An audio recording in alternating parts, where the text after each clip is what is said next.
Hi everybody, Captain Al speaking. Welcome to Ftd-Pc Fs number 11 flight. This is day one of 747-8 differences. We're in Seattle, Tacoma. We're at the North Cargo Ramp. We have the livery of the Alp Capital. That's the name of my trading company. This livery comes courtesy of Skiff from Switzerland. He made it for me a couple of years ago. Thank you, Skiff. It's my default -8. Sometimes I use the Qatar or the Qatar -8 as well. So let's go inside and we'll start with the electrical power up. And again, we're going to point out mainly the differences of the -8. Okay, so the electrical power up is the same. It's in the FCOM. It's in the supplemental section under the electrical power up procedure. And I'll go ahead and read and do that at this time. The following procedure is accomplished to permit safe application of electrical power. Battery switch on.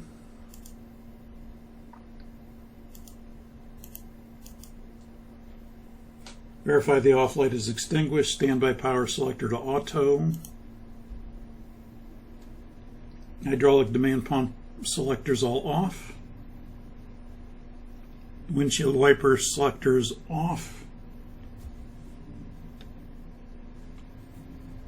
Alternate flap selector off. And I also like to check the arm switches off as well. Landing gear lever down. This is a difference, of course, like we talked about in the briefing. You have the basically an electrical switch that's a down and up switch. It replaces the bigger gear handle in the 747-400. You have no off position. So it's just like the 777 or the 787, where it's just simply an up and down electrical switch that will initiate the action for hydraulically lifting and lowering the gear. Flap position and flap lever agree. Flaps are up. The indication is up. The left side transmitters are not powered, just like in the 400. The right side transmitters are powered, and as long as you have a green up indication, the flaps are up. They're not going to move when you establish AC power. And then electrical power establish. All the bus tie switches are in auto, and we will select external power 1. We're on a freighter. We'll keep external power 2 available, so the main deck cargo handling bus remains powered. The preliminary pre-flight procedure will bring the IRUs to nav. And we'll check the engine page. We'll check the oil quantity is sufficient for the flight. We said anything below 20 would be, we'd have to get it serviced for our airline. We're above 20, that's fine. Status page. We'll check the hydraulic quantities are sufficient. There's no RF being displayed. The oxygen pressure for the crew and the passengers is sufficient. It's over 1800 psi, that's fine. We have a couple of status messages, but they're going to go away when I select the window heat on. We'll check it at a later time to make sure these disappear. And we're also going to check that the airport map database is current. This is a -8 difference. And we'll say that May 24th, 22 is current, is the most current airport map database. We'll also check the UTC time and the date, current date, and the elapsed time should be 0. Once we lift off, the elapsed time will start automatically. Of course, all this information in the lower right of the status page replaces the clock. You'll notice over here the clock is missing. There is no clock. So you have your time here on the status page. Let's check the overhead maintenance panel. All the guards should be closed. The APU start source switch is standard in the -8. It's in the APU battery position, which is where we want it.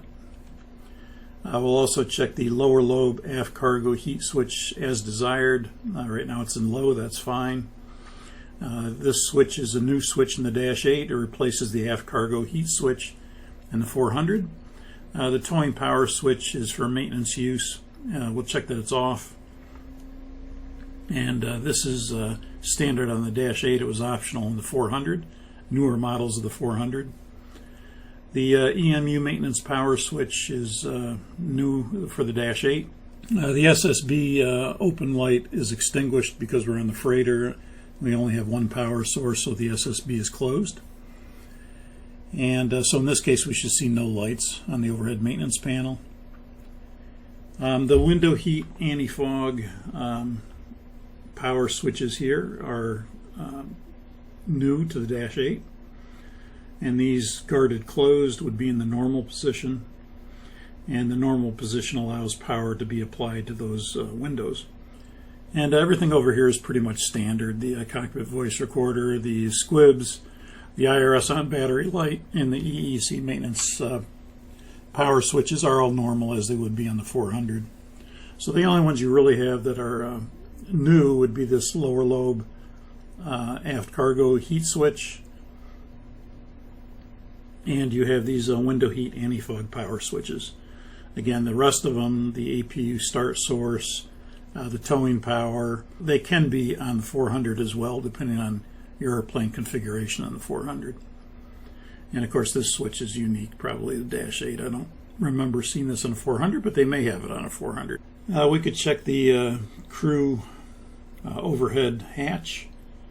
We could remove the access pillow there and just confirm that it's closed and locked.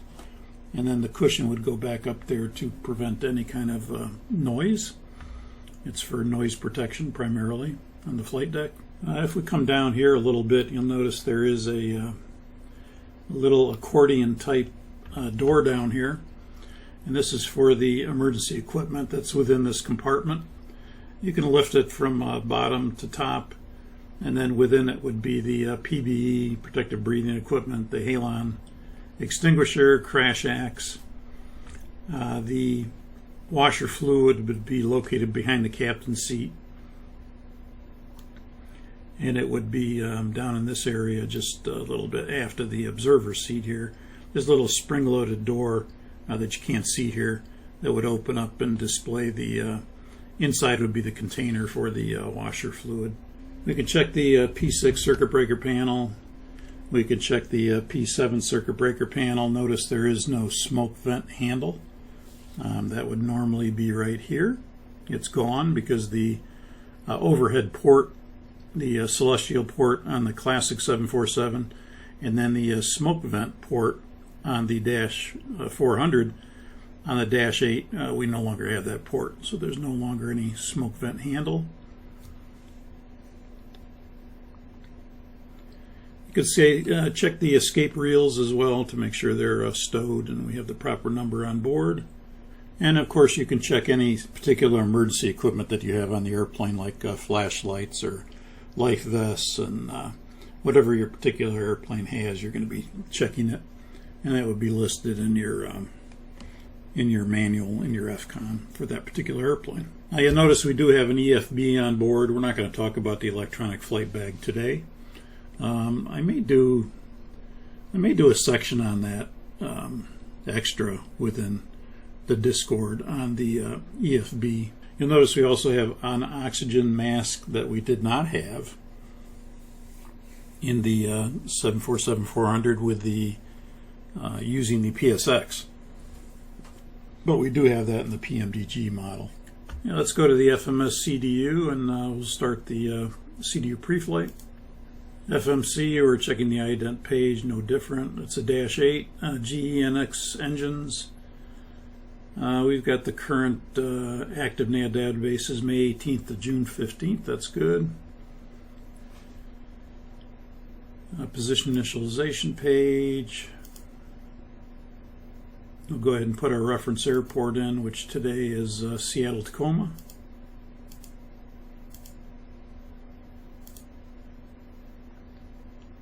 We'll compare that against the GPS position. Looks pretty reasonable.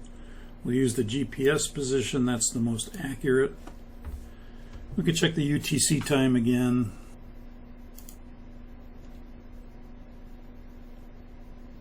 And our destination, or departure airport, is going to be Seattle.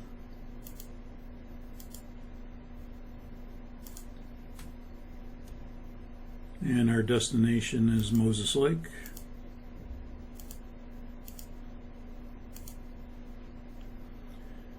The flight number is going to be Sonic 748.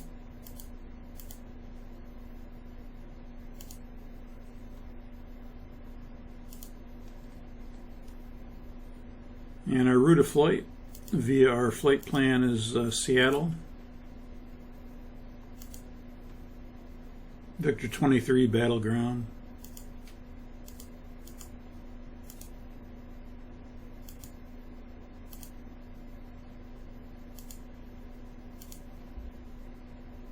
Victor 112, click at that.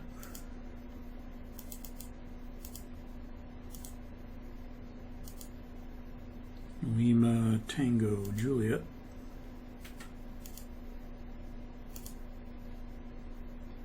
Victor 497 to PAPS.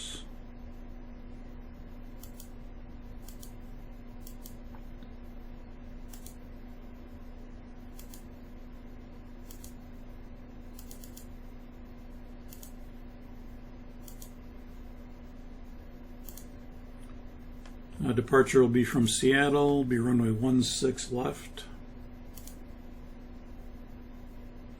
And we don't have any SID yet because we have not picked up our clearance.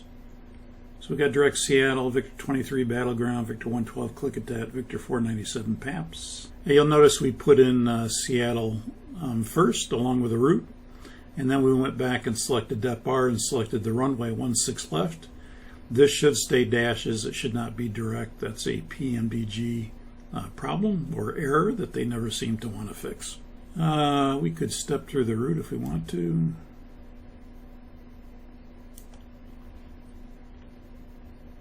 We'll go to legs page.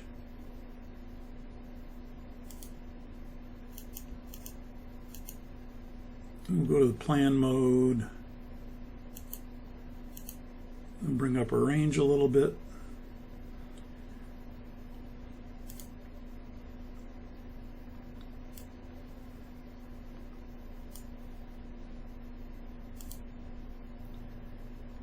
Again, a blue dashed line is an inactive route.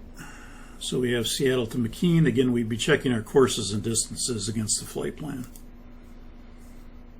We'll assume they're all good here. 180 at 15 between McKean and O'Neill's.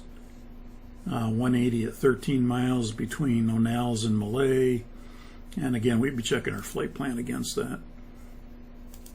But right now, we'll just kind of take a look at it, see what it looks like. Looks like we're going southbound, then we're going eastbound.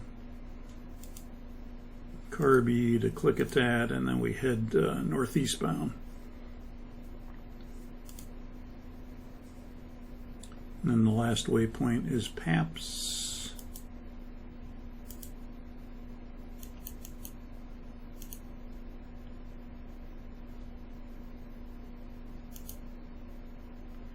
And there's Moses Lake. Quite far from PAPS actually, but that's where the flight plan goes.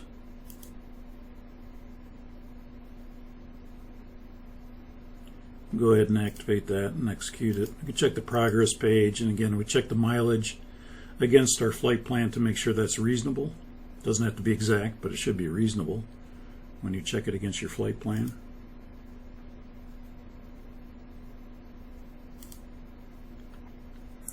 And we'll copy that into Route 2, and we'll go to the Perfinet page, and that should be 775. We're in pounds today on the freighter, as we said. Next week we'll be in kilos with the passenger. The reserves are 20,000 pounds. Cruise altitude will be 290. Cost index is 100. Let's see, the step size is RVSM, that's good. It looks good. Thrust limit, we're using D-rated takeoff 43 centigrade. And so we'll put that in 43 centigrade with off the full takeoff thrust. And that's going to arm climb 1, that's fine. That's what our flight plan shows. Takeoff page, again, we always do page 2 first.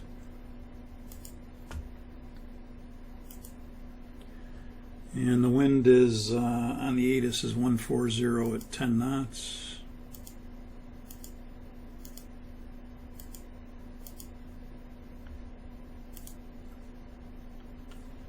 The engine out acceleration height, our airline is 1,000. The acceleration height, we're using NADP. We're using, let's see, NADP 1, the noise abatement profile, which would be 3,000 acceleration height, and 1,500 thrust reduction.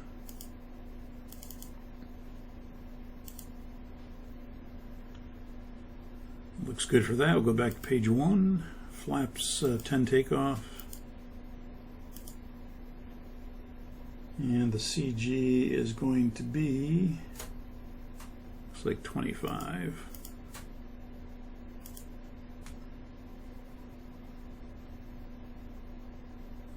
And that's the planned CG. We'll update that when we get our final numbers.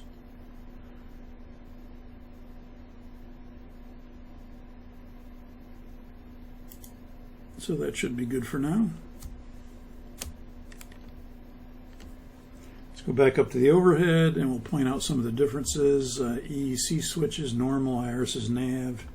Standby power auto, utilities are on. We'll start the EPU.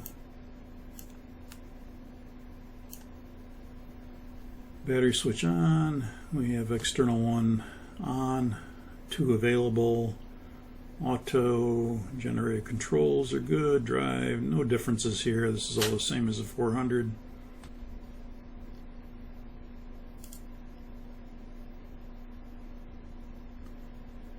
Difference right here, fuel main 1 and 4 on the Dash 8. In the 400 it was the fuel transfer was 2 and 3 from reserve 2 to main tank 2, reserve 3 to main tank 3. In the Dash 8 it's reserve 1 to main tank 1, reserve 4 to main tank 4. So this switch is different.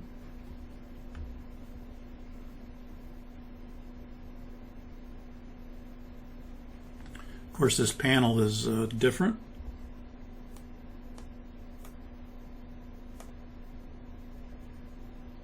We only have the 4 start switches and that's it. No lights, and the continuous ignition switch and the standby ignition selector and the auto start on and off switch, all those are gone. So all you have is kind of a plain looking panel here with 4 start switches and no lights. We'll go ahead and select APU 1, APU 2 on. Fuel to remain, this is standard on the Dash 8, the selector for the max landing weight. You no longer have just the AB choice, off AB. You have the full selector here, and that's standard. On the 400 this was optional, but on the Dash 8 it's standard. Open up all the cross feeds.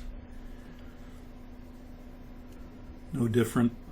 Here you've got pressure lights in 1, 2, 3, and 4, except 2 and 3 are being used by the EPU, 2 and 3 aft. Overrides should be lights extinguished, center lights extinguished to maintain quiet dark cockpit. Here we have the toggle switches instead of the on-off switches, the alternate action switches. And they should all be in auto, which they are. Window heat on, that should get rid of those status messages. We'll check it.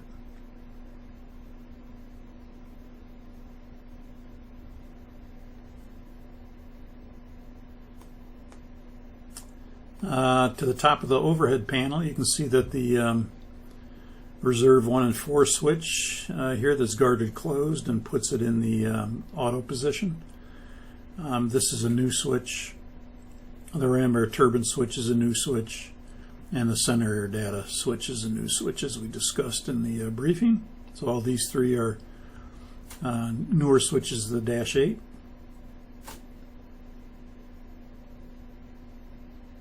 No difference here. No difference on the air conditioning panel, with the exception of the alternate ventilation switch, which is used if the airplane's unpressurized. and you could open up a vent by the FO's feet, and that would allow ambient air to enter the flight deck. And then you can control the amount of air by toggling the open and closed valve as necessary, only if you're unpressurized. You also have a 2 trim air switches instead of 1 master trim air valve, so you have a left and right. That's different. Of course, the PAC switches now are alternate action switches. They're no longer rotary switches that had off normal A and B on the 400. Here it's just an on-off switch, so we're going to go ahead and turn those PACs on at this time. We have the EPU running.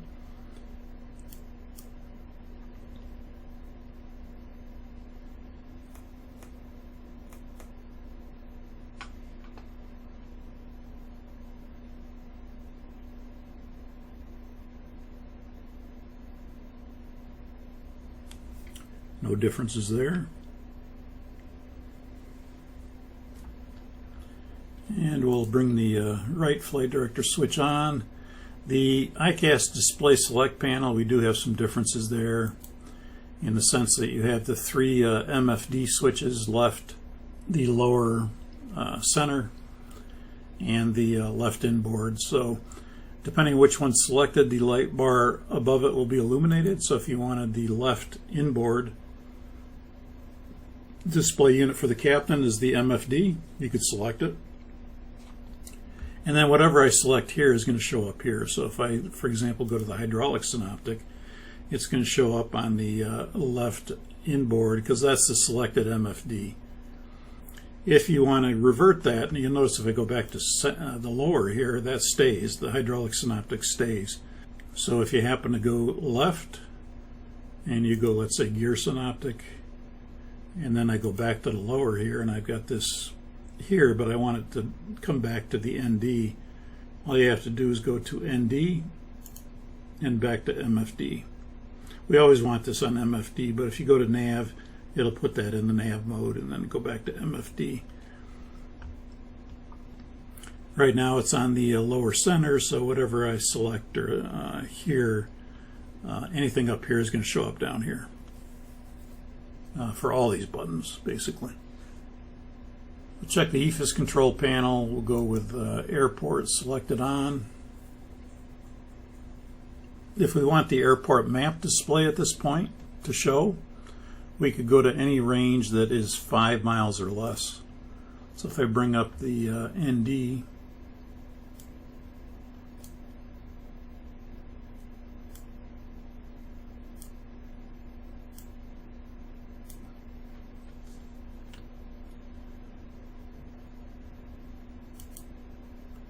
and I bring my range down to 5 miles, you'll see that the airport map is displayed now. It's not very big, but we can go and take that range down to a lower range, like 2 miles, or 1 mile, or a half a mile, or a quarter of a mile.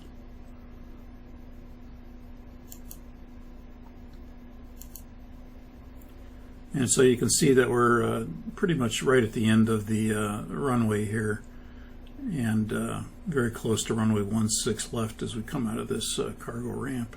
And the EFIS control panel, that's in Baro. Flight path vector we won't use, you could use. Meters we don't need. And we're in inches. The altimeter is 2977, so we'll set that.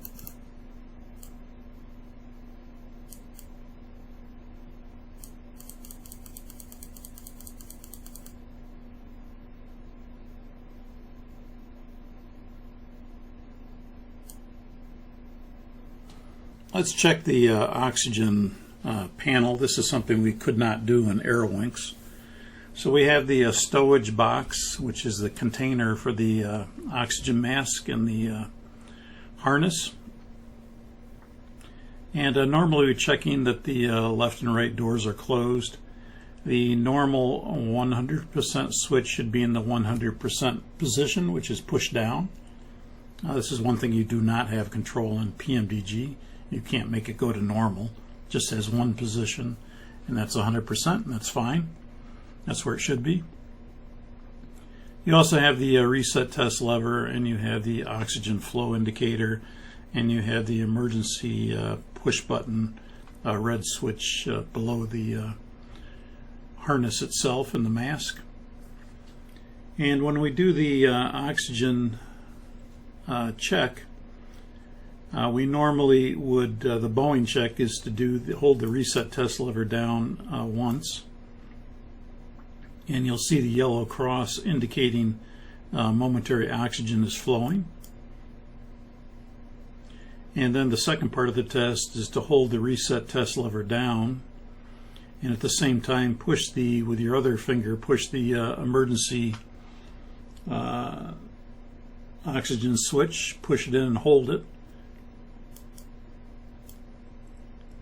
And then you should see the oxygen little yellow cross continually, indicating that oxygen is flowing continually. And then while we're doing that, we'd be checking the status page on for the oxygen crew pressure, that it doesn't drop by more than 100 psi. So you'll see here as I hold it down, the reset test lever, I push the emergency switch, the oxygen is flowing continuously, as you can see there. And then if I come back to the status page, you'll notice the crew oxygen pressure has not dropped by more than 100 psi. And that's the Boeing check. If you wanted to check the oxygen mask microphone, you could also come down here like we've done here and select flight and speaker. We have those on. We could hold the reset test lever down, push the red button, get the oxygen flowing continuously. We could check the status page, that is, it doesn't drop by more than 100 psi. And then we can come over to our audio panel, and I'm still holding the mouse down. And then what I'm going to do is go to the RT position and check the sound of oxygen flowing through the oxygen mask microphone. Now, in order to do this, I'm going to turn the sound back on. I have the sound turned off right now, and the reason for that is because there's a lot of background noise, and I can't reduce the background noise. So I've got the sound off for this period in the PMDG, because there's no way for me to reduce the background noise. So let me go ahead and turn the sound back on so you can hear this. And then what I'm going to do is hold the reset test lever down, push the red button. You see the oxygen flowing continuously. I have flight and speaker selected. We'll come over here to the RT position. I'll just let off on my mouse and then push it back down.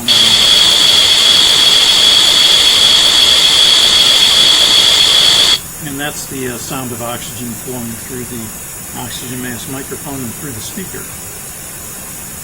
And so that's how you could do that test in the PMDG.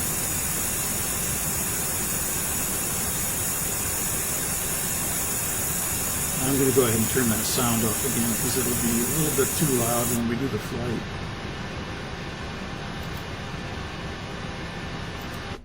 And you won't be able to hear me very well. So, okay, we can check the instrument source select switches. We can check the PFD, blank toga toga FD, no difference here. We haven't selected the V-speed yet. No real difference here what we're checking. Of course, this is different, the inboard display. And we want that in the MFD position. So we're checking that that's in the MFD position.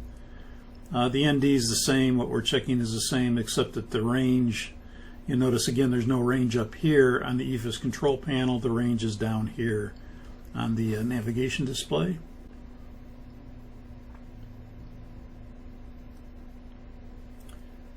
No real change here what we're checking.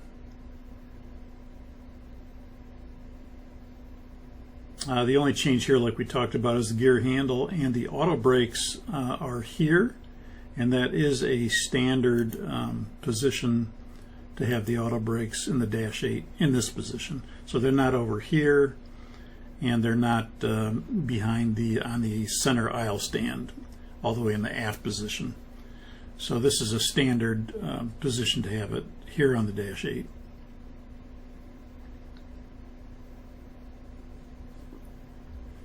Yeah, we'll check the ICAS. Again, we can check to make sure all the messages are normal messages. These are all normal for the aircraft being shut down. Again, only one cancel recall switch. There's not a cancel and a recall switch.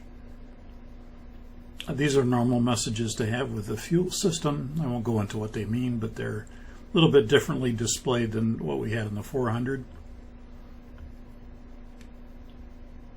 Those are all normal messages for now. We'll cancel.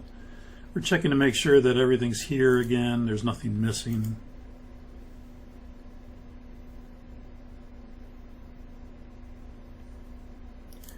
And there's one thing different that we do here now is that we will now go to the checklist. We'll come up here to the display select panel, select checklist, and what we're going to do is go to the reset page and reset the checklist. And we always want to do this just to make sure, number one, to check the checklist database, and then to make sure that the checklists are in the proper sequence that they should be. In this case, it probably is because it's coming up with a pre-flight, but we're still going to always want to do a reset. So we come down to our, you'll notice that what's highlighted is oxygen. We come down to the rotary cursor select. And we're going to go ahead and rotate that to the right. You'll see the cursor moves down one step, moves down another step, moves down another step, and then it'll go to normal, item override, checklist reset, normal menu, and then resets. And that's what we want is resets. We'll push select. And then we check the checklist database is current. There's no date on this, but we would check that that's a current checklist database. And then we're going to go down to reset all, and then push select. And that will reset everything to the normal checklist. You'll notice that normal is highlighted. And if you push that again, it would go to the first checklist in the normal checklist, which is the pre-flight checklist. So you'll see if I select that again, it'll go to the pre-flight checklist. And that's where we want to be. In order to stow the checklist, now I can come back up and just select checklist, and that will stow it then. It blanks it out, basically. And so that's something I'm going to do here when I check my ICAS. That's a difference. Then I'll come down to my audio, my center aisle stand, and I will check the radios. Again, they should be on. And you see frequencies displayed, so they are on. And of course, this is a digital display now, so if I wanted to tune anything, I could do it digitally. And that puts it in the standby window, and then hitting the active standby switch will bring whatever's in standby up to the active window.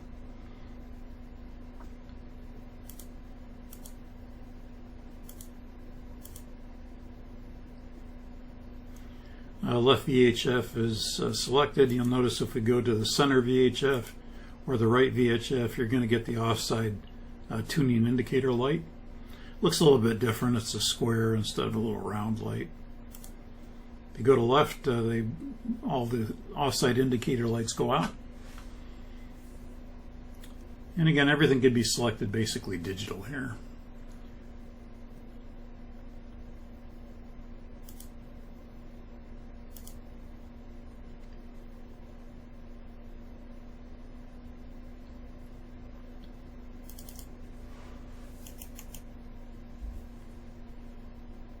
The main deck alert we have on the standard on the Dash 8, which would alert anybody in the main deck to come up to the flight deck and get off the main deck if we were to push that button in flight.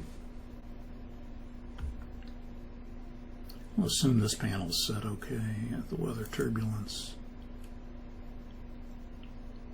Let's see, we're in auto. We're in left, it looks like. Yeah. Weather turbulence, it's good. We won't worry about this, the setting up ACARs or anything like that, or data link.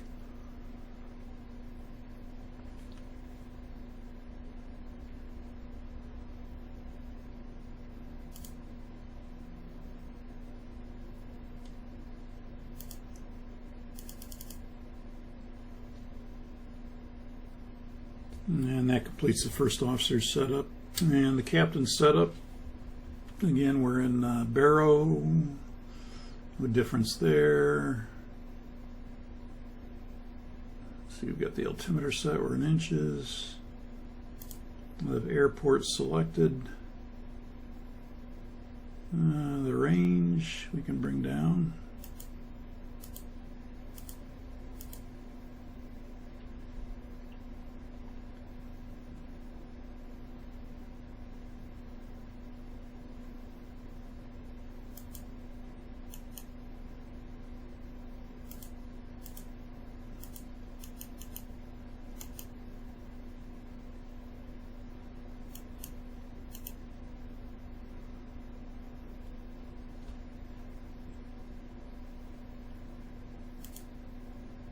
Flight director on, arm, no difference here, auto, disengage bar up.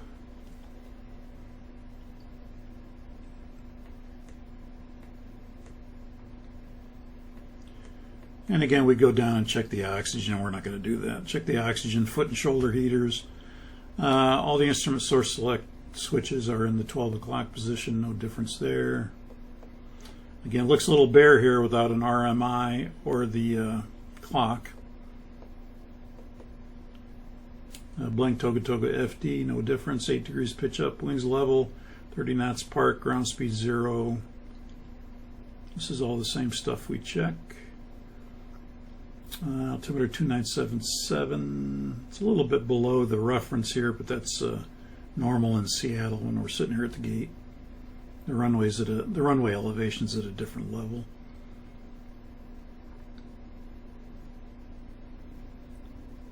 Check the ND again. This is all normal. ISFD, no difference here between the -8. Brake source, brake accumulator, it's all normal. And again, captain would check whatever the first officer put in. No, we'll do that real quick.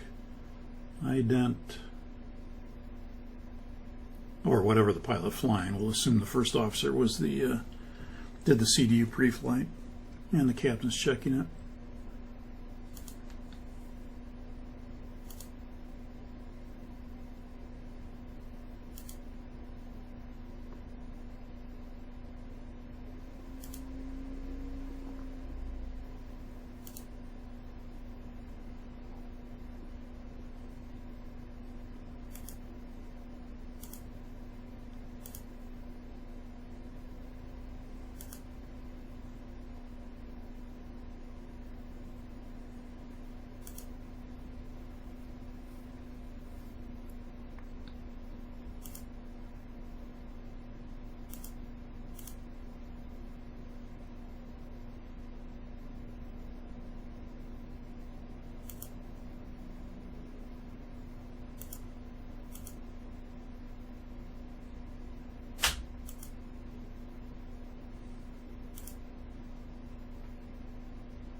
Okay, we'll say that's all good.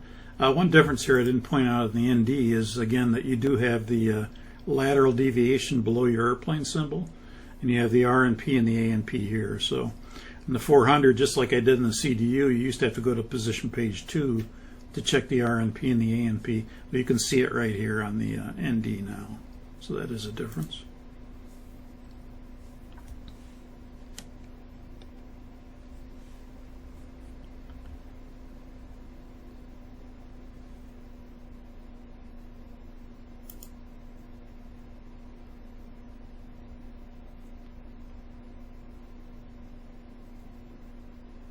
Okay, so that'll complete the captain setup. Now we'll do the pre-flight checklist. Let's bring that up. Let's bring checklist up. And you'll notice again now on the checklist that we have 2 open loop items, 2 closed loop items. The closed loop items are completed because the parking brake is set, and the fuel control switches are and cut off. Those are all part of the captain's job to check those. So those are completed, and notice they're green and they're checked off because the airplane can sense those to be true. So in this case, when we do the pre-flight checklist, captain would call for it. First officer would pull it up, and he would say oxygen. I'd say tested 100%. He'd say tested 100%, and then he'd go ahead and push the selector here to check it off. This is an open loop item, so it's got a gray box. We have to check it off, so we check it off. When you do, it checks it off in green. This turns green. The box is still there, indicating it's an open loop item, but it's been checked off. Next one would be flight instruments, and we'd say heading 343, altimeter 2977 inches. Heading 343, altimeter 2977 inches. And then the first officer would go ahead and check that off. And then he would say pre-flight checklist complete. Again, these don't have to be red. They're already checked off as long as they're green and checked off. The only thing we're responding to are the first 2 items here. Oxygen tested 100%, tested 100%, flight instruments, heading, blah, blah, blah, altimeter, blah, blah, blah, dual response, and then pre-flight checklist complete. Now to stow the checklist, we just always come back up here to the display select panel and push checklist, and it will blank it out, stow it.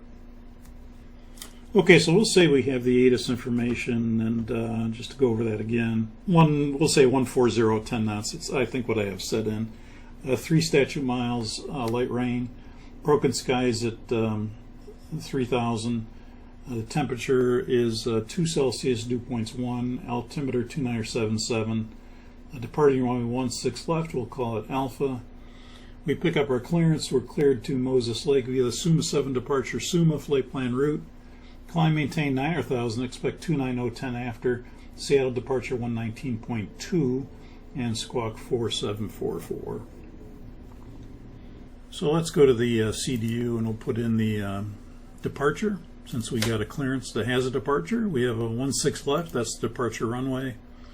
This will bring up all the departures for 16 left. We want the Suma, in this case the Suma 2 departure is the current one.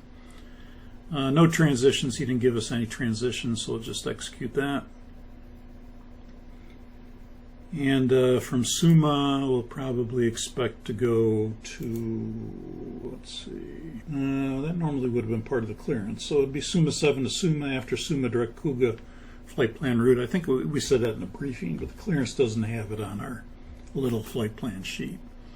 So after Suma will be to Kuga flight plan route. That would have been the full clearance.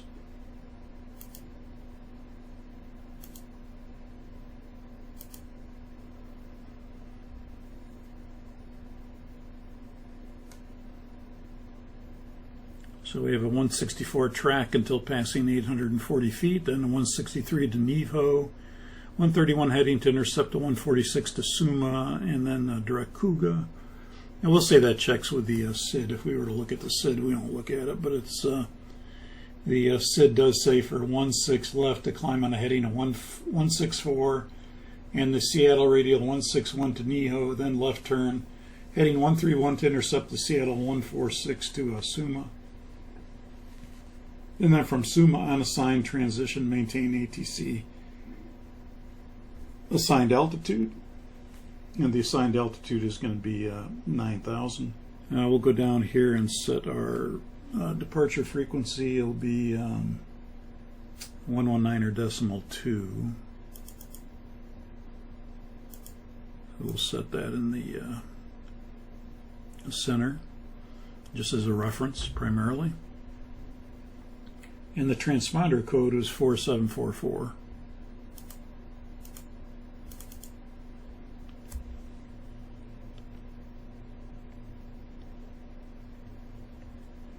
Okay, so we have the ATIS and the clearance. We're waiting for the final numbers. We'll say we have the final numbers at this time, and it looks like the final zero fuel weight is 585.0. That's set, and the CG is 25%, we'll say. So put in 25%, 5.6, we'll activate the V speeds. V2 will be 175. So we have our final numbers, and we want 9,000 on the altitude. Yeah, the heading is going to be 163.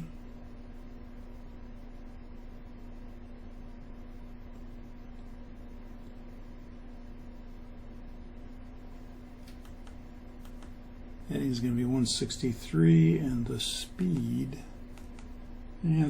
is going to be 175. Okay, 175, 163, 9,000. We'll RML nav and VNav. And then we're ready for a crew briefing. We'll just forego that today, but it's the basically Suma to departure to Suma.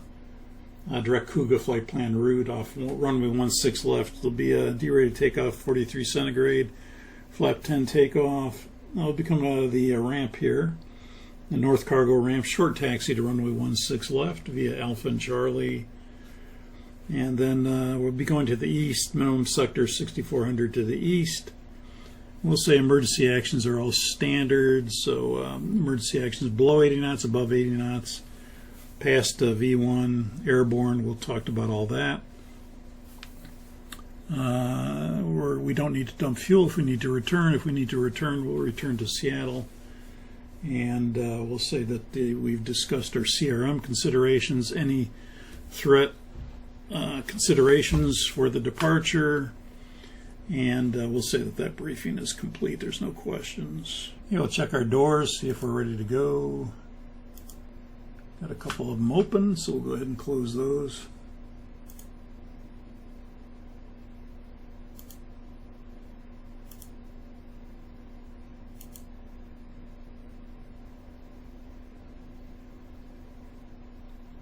Okay, doors are closed.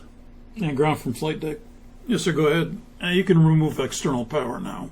Okay, we'll remove external. Thank you.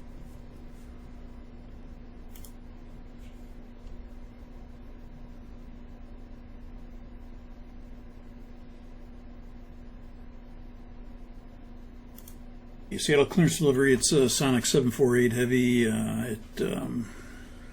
We're at the North Cargo Ramp, spot 5. We'd like to push and start. Sonic 748 Heavy, roger, cleared to push and start out of spot 5 at the North Cargo Ramp. Sonic 748 Heavy, roger.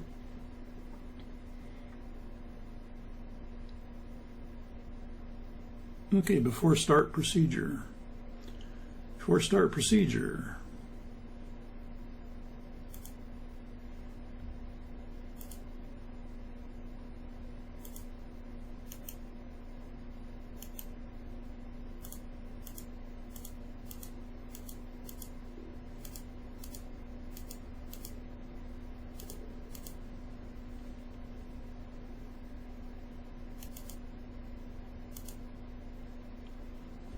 Okay, recall, we get engine 1, 2, 3, 4 shut down.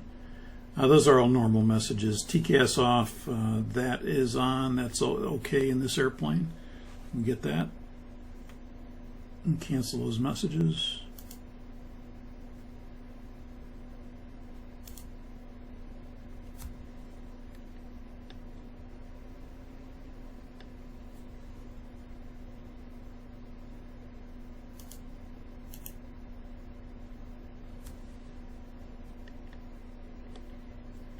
Let's do the before start checklist. Now you notice on the before start checklist we've got a couple of open loop items. Well, we've got several open loop items, so we've got 2 closed loop items. So they are completed, and you see they're checked off. So passenger signs are checked off because they're on, and the beacon was done in the flow pattern, so that is in both, and so they were checked off. So again, we don't have to read those. All we have to read is the open loop items. MCP, V2, 175, heading 163, altitude 9,000. Takeoff speeds.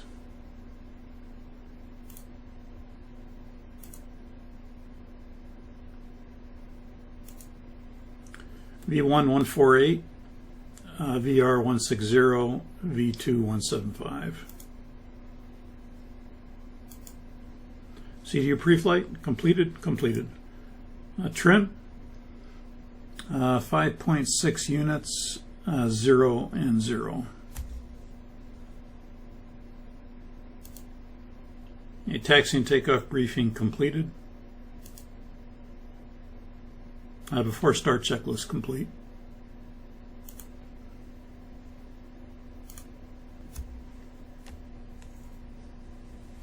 Okay, flight to ground, we are ready for push at this time.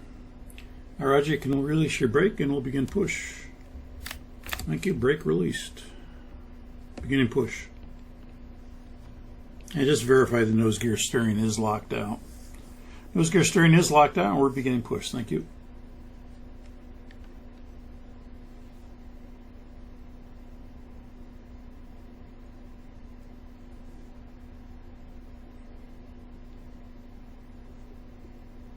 Ground to flight deck, you're clear on start 4 and 3, hold on 1 and 2 till push complete. Roger, we'll start 4 and 3 and we'll hold on 1 and 2 until push is complete.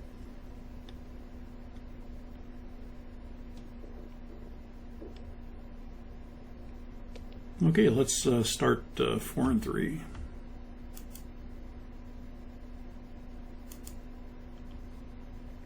Starting 4 and 3.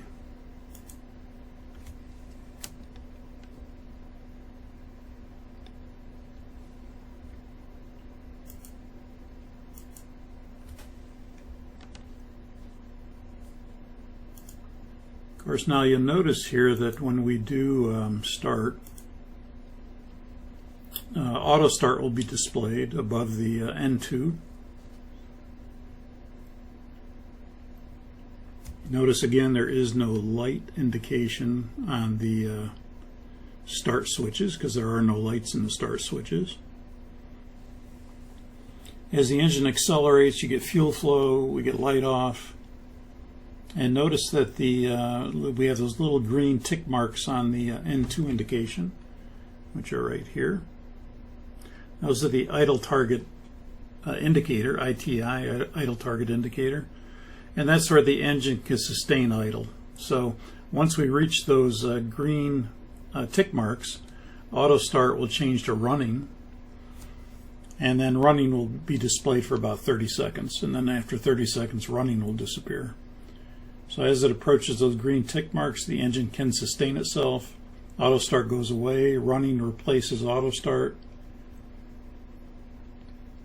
And you'll see that for about 30 seconds here, and then it disappears. You can cancel the hydraulic demand 4. We know what that is.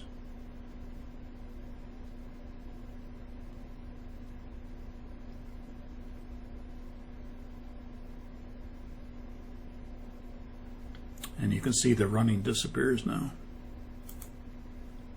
Ground to flight deck push complete. You can set your brake.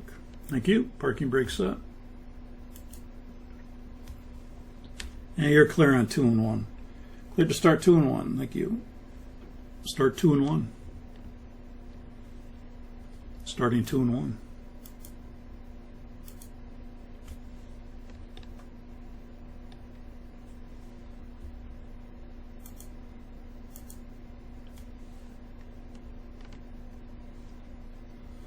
And again, you'll notice we have a rotation of N2.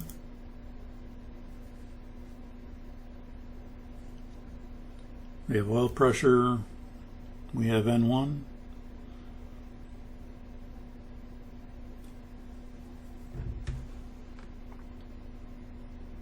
We have fuel flow.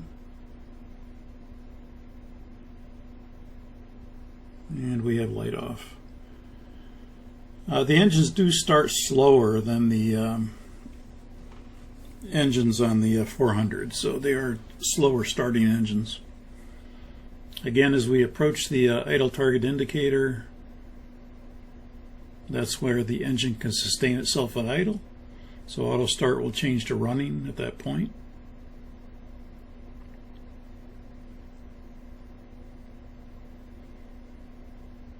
And again, I do have the sound turned off, otherwise it'd be a little too loud. So just keep that in mind throughout the flight, that the sound is turned off, and that includes master cautions and any warnings and stuff like that will be turned off. Otherwise, it's just too loud for me to talk over it, and you won't be able to hear it on the recording. I'm not using OBS Studio today. I'm using actually the another program to record, because it would not bring up the PMDG on the OBS Studio for some reason, so I couldn't. So I'm using an alternate recording method. So notice the running goes out.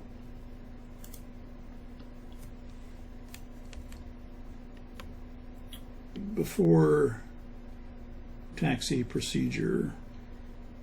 Flight deck, we have 4 good starts now. You're cleared to disconnect. Show me the pin on the left side and verify the nose gear steering is not locked out.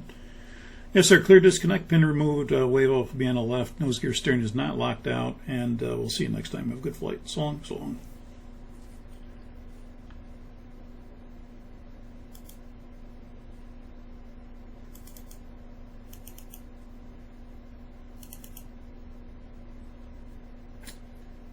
We have icing conditions, so we'll go ahead and bring on the engine anti-ice.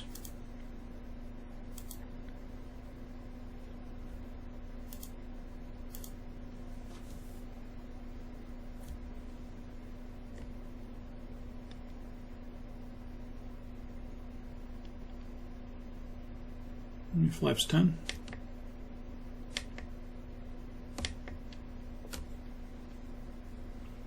And now, instead of bringing on the status page, we're going to bring up the flight control page.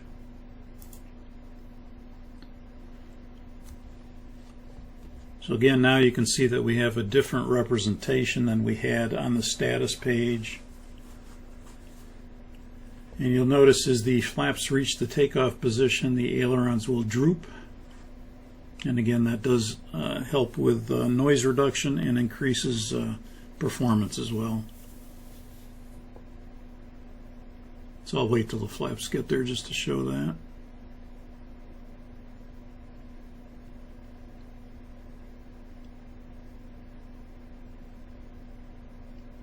And you can see the ailerons droop now as the flaps reach the takeoff position.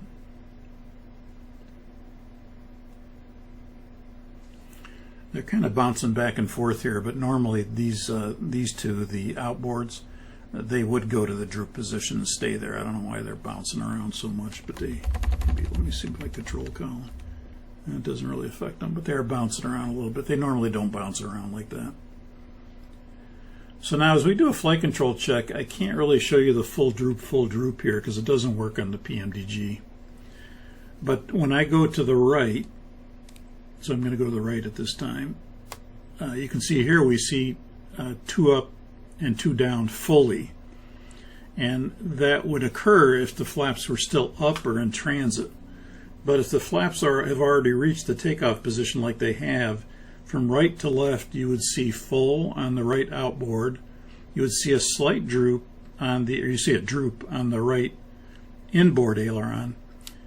You'd see full on the left inboard aileron, and you would see a slight droop on the left outboard aileron.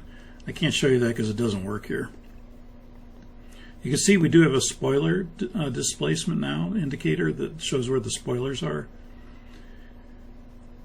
And if I go to neutral, the spoilers will go back to normal and the ailerons will droop again. You can see that. When I go from left to left aileron now, again from left to right on the synoptic, I should see full droop, full droop. So I should see, if I get my mouse here, let's see. If I get my mouse here, you can see this would be full, this would be drooped, this would be full, and this would be slightly drooped. It'd be a little off the full indication here. So this is how it would look exactly like this if the flaps were still up or in transit. It would go full, full, and full, full, full, full. But in the case of when they're already reached the takeoff position, which is more like when we do the check, you would see the full droop, full droop. So not quite getting that on the PMDG, but and then we'll go the elevators 2 down. And again, now notice the difference. You do see all 4 indices as opposed to 2. To neutral, 2 up, all 4 indices to neutral. And then rudder is the same, 2 right, neutral. And of course you're holding the tiller when you do this. And 2 left and neutral.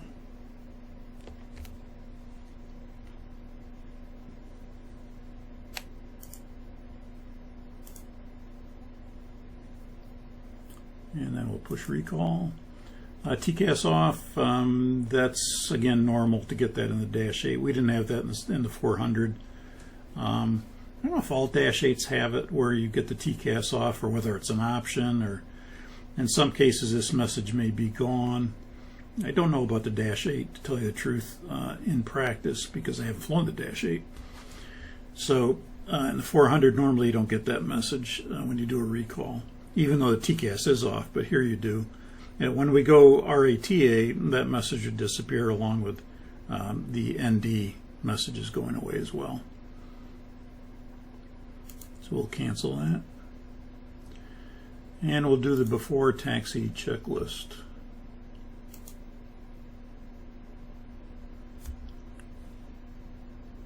Anti-ice. On. Recall. Checked. Flight controls. Checked. Ground equipment. Clear left, clear right. Before taxi checklist complete. Again, notice everything checked off. 4 open loop items, 1 closed loop item. The closed loop item automatically sensed that that was true, that the auto brakes were an RTO, which they are. And then when we got all check marks, we got checklist complete. And notice it does go back to a highlighted normal here. So if you push this selector again, if you push the rotary cursor control again, it's going to go to the next checklist, which is going to be the before takeoff checklist. But we want to just stow the checklist, so we're going to go to checklist and blank it out.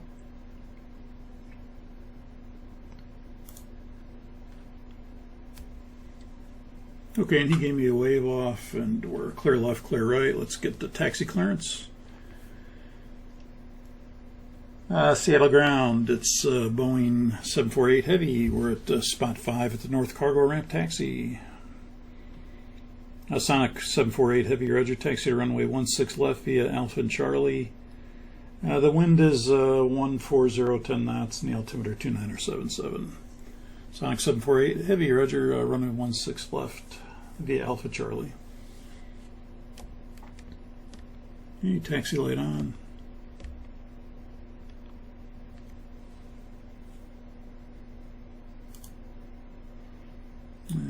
Let's turn the turn-offs on. It's a little kind of a dingy day outside, so we'll turn the turn-offs on as well.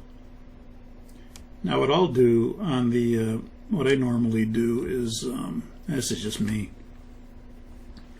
I'll normally bring the PFD here, and then I'll bring the ICAS here. Let me get rid of that PFD again. And what I'll do is I'll just reduce the ICAS a little bit. So I'll kind of put it like that, just so I have a reference. So this is kind of how we'll take off too.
Gee, this really does look like Seattle with the rain and the clouds and the... Not all the time, though. Seattle can be beautiful for weeks at a stretch, but then it can also be like this for weeks at a stretch.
Okay, I'm going to be in weather, you be in terrain. And once we get stopped, we'll do the before takeoff checklist.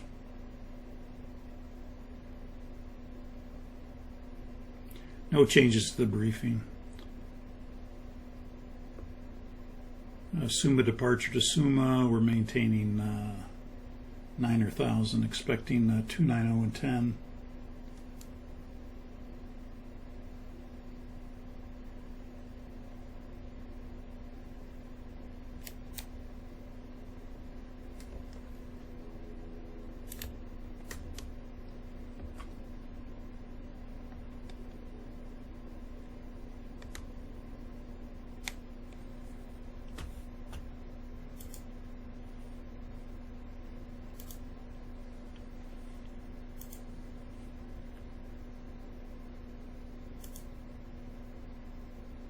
And before takeoff checklist complete, checklist complete.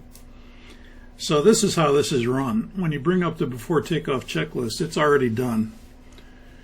Everything's checked off. So when the captain calls for a before takeoff checklist, the FO will bring it up, and he'll see that it's complete, and he'll say before takeoff checklist complete. Now that has to be verified by both crew members. So then the captain will say checklist complete, and then he can stow the checklist. So it's not just one person responding that the checklist is complete. Both pilots have to respond that it's complete. Same thing for the landing checklist. So again, before takeoff checklist, and he'll pull it up, and he'll say before takeoff checklist complete, and he's really waiting for the captain's response now. Checklist complete from the captain, and then he can stow it once the captain says checklist complete. It requires a dual verification that the checklist is complete. The other ones, the pilot monitoring could just say pre-flight checklist complete, and the pilot, the captain wouldn't need to say anything. But in the case of the before takeoff and the landing checklist, both crew members have to verify it and say checklist complete.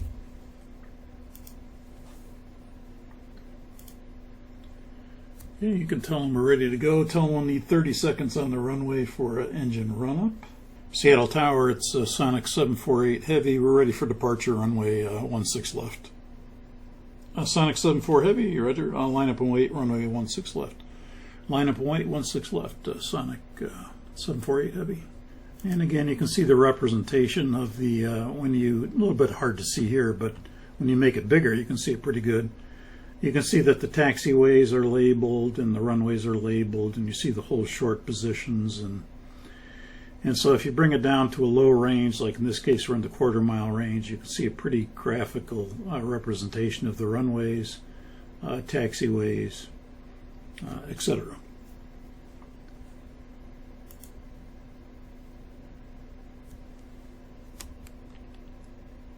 Okay, lineup items.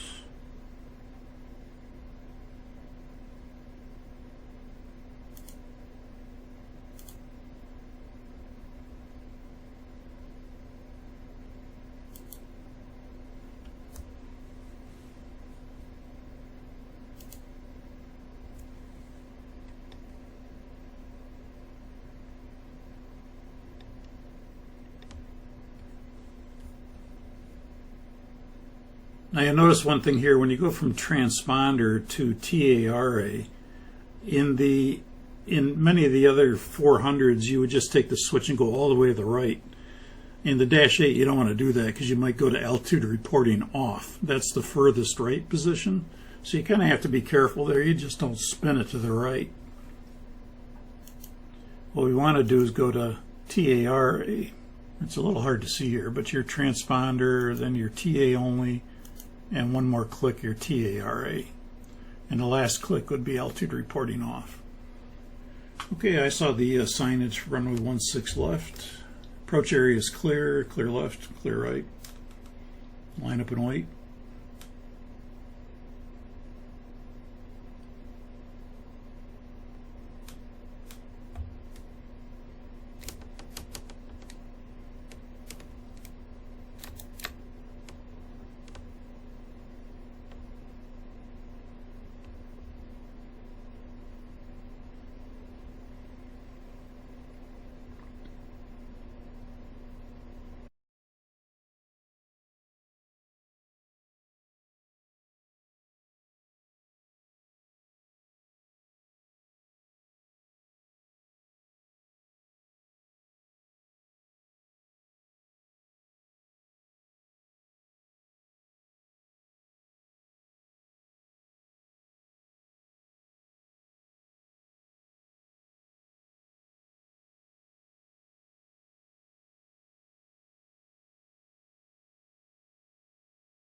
We always want to go to a range. Once we're on the runway, we don't need the expanded map anymore.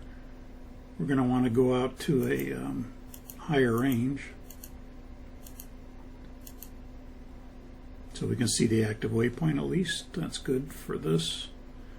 We'll do the same thing on the FO side.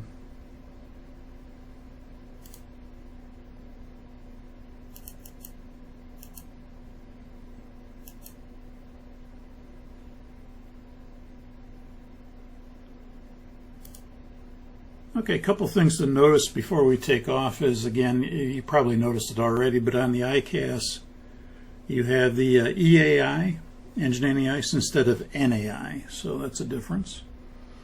You have EAI, EAI, EAI, EAI. You'll also notice that we're going to bring up the vertical situation display for takeoff. You both don't have to be on the vertical situation display, but it is recommended that somebody have the VSD up.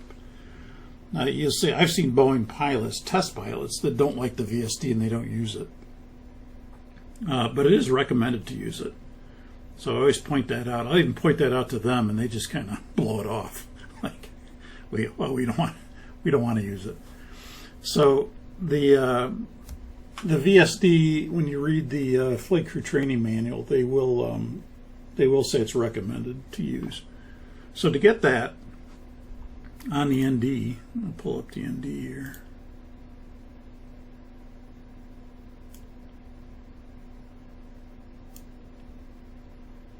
Right now we're in the expanded mode. When you push the center display, you're going to get to the center. Here we go, there's my pointer. We're going to go to the full 360 mode, like you see there. Push it again, you'll get the VSD. So again, you notice the VSD covers about 35% of the ND length here. And it does crunch up the map. And that's what people don't like about it. They don't like that it kind of compresses the map. Because this is the same size display, like we talked about in the briefing, as the 400. They're 8-inch displays. But you know, when you have the 787, they're really big displays. And so when you have the VSD on there, you still have a very full map display. But on the Dash 8, it actually compresses some of this. Now, I don't really mind that, but some people find that a little constraining and they don't like to use it. But I think the information you get here in the VSD is pretty doggone good. And so generally, again, both crew members could bring it up, or the pilot monitoring or the pilot flying. Usually the pilot flying is best if he has it up on his side. So I'll have it up on my side. Now there are 3 situations where the checklist incomplete norm will come up. And we'll demonstrate that in flight. But one of them would be if you're on the departure runway like we are right now, and we have not completed the before takeoff checklist. So if we forgot that for some reason, and we took the runway and we started to line up with the runway, we would get an ICAS message that says checklist incomplete norm, and it's a caution message. So you'll hear beep, beep, beep, beep, and it would say checklist incomplete norm, and it's trying to tell you that, you know, you're on the departure runway, you haven't completed the before takeoff checklist, and you need to complete the before takeoff checklist before that message will go away. So that's one of the situations where it'll come up, and we'll demonstrate the other one in flight. We get it for approach when we descend for approach, and we get it for landing as well. So if we haven't completed the approach checklist and we haven't completed the landing checklist, you're going to get checklist incomplete norm for those situations as well.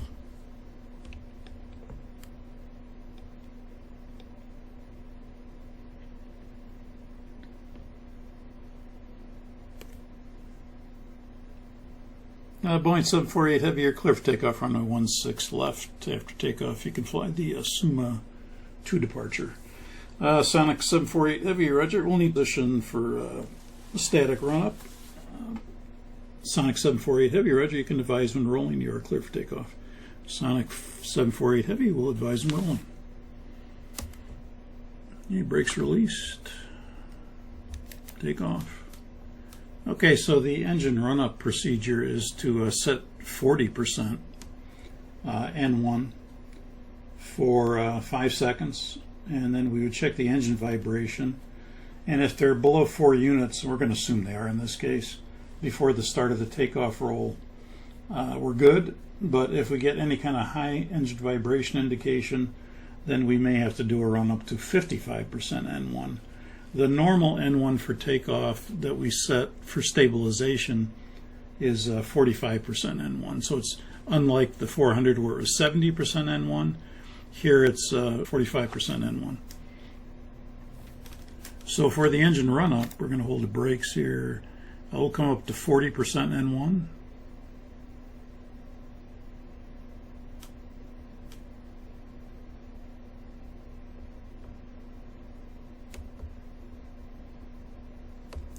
Start the time.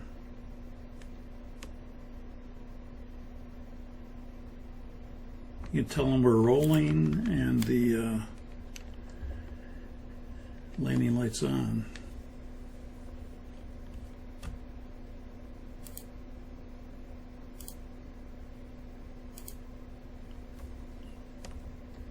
Sonic 748 Heavy is rolling. Sonic 748 Heavy, Roger, thank you. Yeah, brakes released.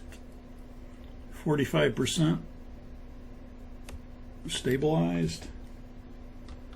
Set takeoff thrust.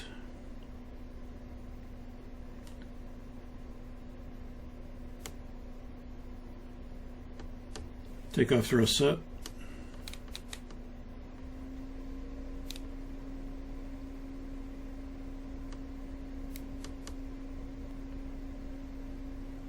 $80 knots. Check.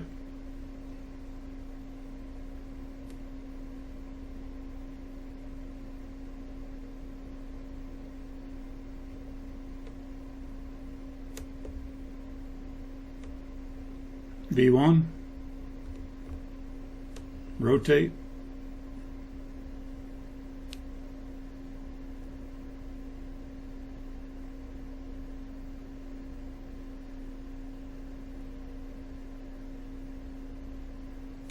As rate, gear up.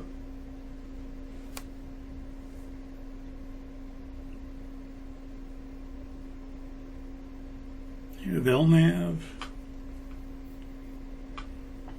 Thrust reference, VNAV speed.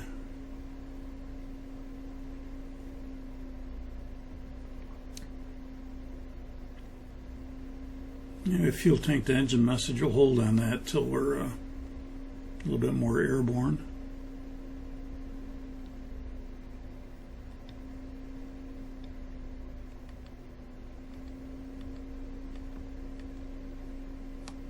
Center autopilot command.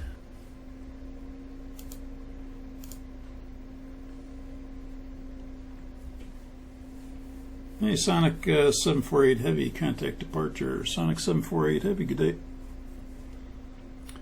Departure, Sonic 748 Heavy, we're leaving 2,600, climbing to 9,000. Sonic 748 Heavy, roger, radar contact.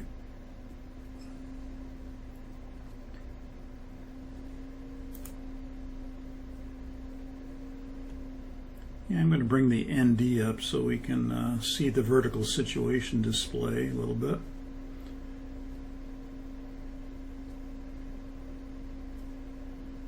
Now the VSD is selectable from the runway, but normally these blue dashed lines which represent the en route swath, they will not be displayed until you're above 3,000 feet or 6 nautical miles, and then they'll appear.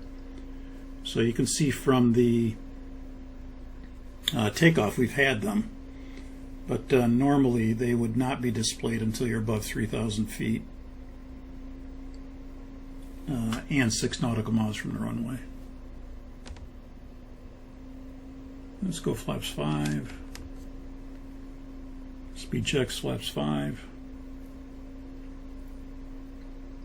You can see what's in the en route swath right now is NEVHO and the intercept, but you can't see anything beyond that. So you're just seeing what's in the en route swath.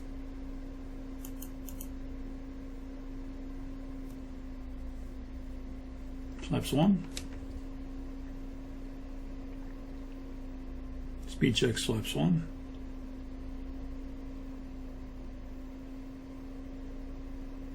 Flaps up. Speed checks flaps up. And let's check tank to engine.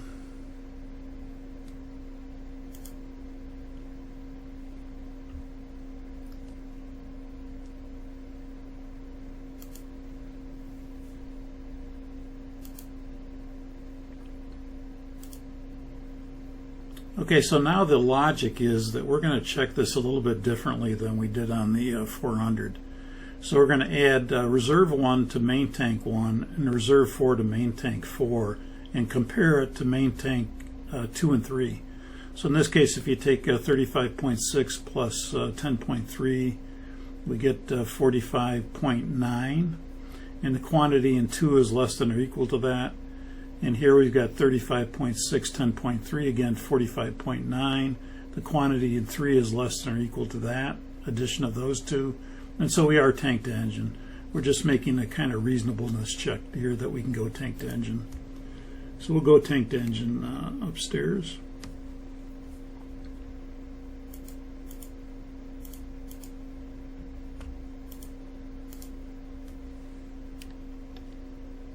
And then we'll check the synoptic again just to make sure we did go tank to engine. And we did. Tank 1 is feeding engine 1, tank 2, 3, 4 feeding their respective engines, and 2 and 3 are pressurizing the manifold.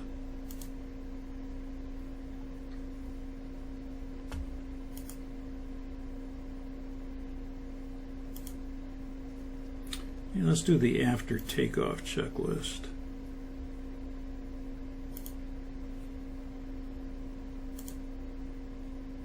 After takeoff checklist complete. Again, don't have to read anything because this is all done. And the captain, in this case, doesn't have to say checklist complete. That's not required.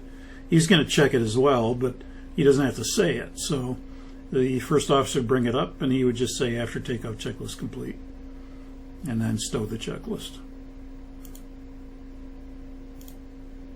Yeah, there's Mount Rainier. Let's go. Let's look at the terrain. Let's go off on a heading here to look at Mount Rainier. We'll stay at 9,000 for now. And you'll see as we get to the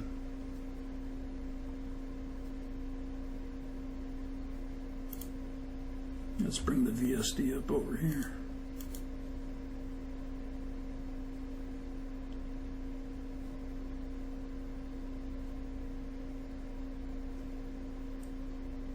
So now you can see a little bit of the terrain indication here. As we fly towards Mount Rainier, the terrain starts to go up, and anything 500 feet or below is green. Anything from 500 to 2,000 above is amber. And then anything more than 2,000 is red. And you can see we're heading right towards the peak of Mount Rainier. And that's up here at 14,000 feet.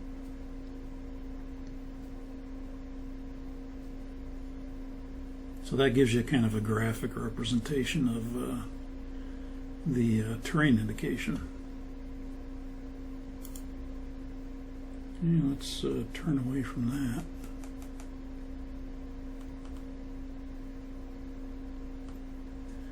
And you can give me back direct SUMA now, direct SUMA.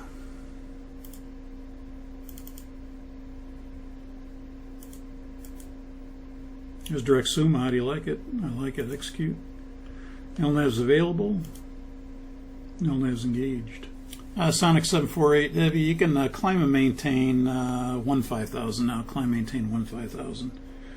Sonic 748 Heavy, climb, maintain 15,000. Okay, there's 15,000. Thruster off VNAV speed.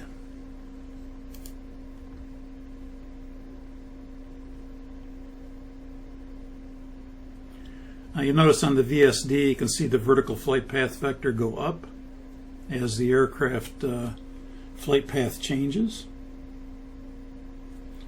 The dashed magenta line is what's set on the altitude, in this case 15,000.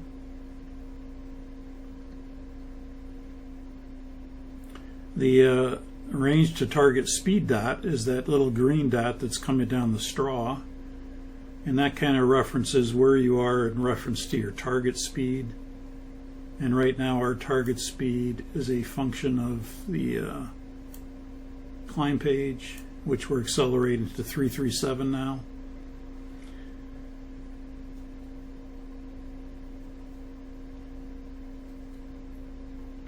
And normally when the target speed gets within about 5 knots, the green dot will disappear. Many times it will appear at 15 knots and then go out at 5 knots.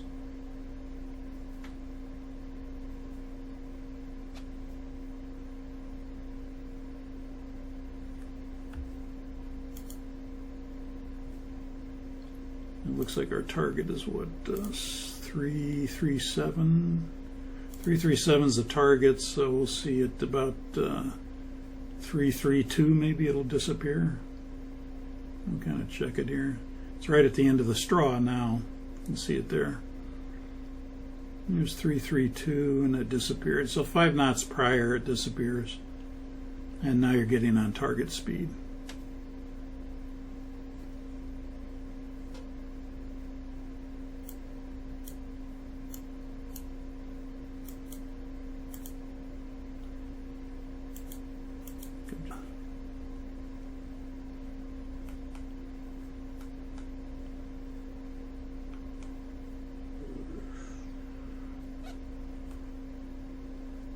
Here we go. Now notice the en route swath opens up as you turn. We started a right turn, passing Summa, and the right side of the swath opens up to expose more view now of what's inside the swath.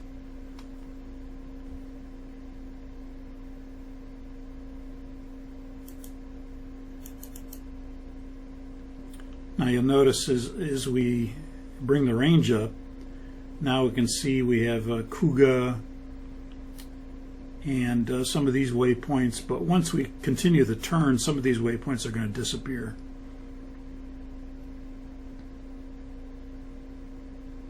Because again, it's only looking at what's in the swath for the selected range. So see, if I bring the range down, we just see Kuga.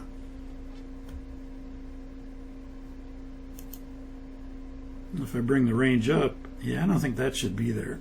Usually you just see what's in the swath. Now in the 787, you see the whole route corridor. It would go all the way around everywhere. Peoria, Carby, Klickitat, you'd see all those if you brought the range up. But here you should only see what's in the swath, so I think you would see Kuga. We'd see... Hard to see here. We'd see Rourke probably, but that's about it. I don't think we'd see Battleground. Yeah, this makes a turn here, so I think the only thing you'd really see here is Kuga. Yeah, you would see, this is wrong. You would definitely not see all this. You would not see Peoria and Carby, and you just see what's in the swath. This is why I have a problem with PMDG. Sonic 748 Heavy, climb and maintain flight level 290. 290 Sonic 748 Heavy.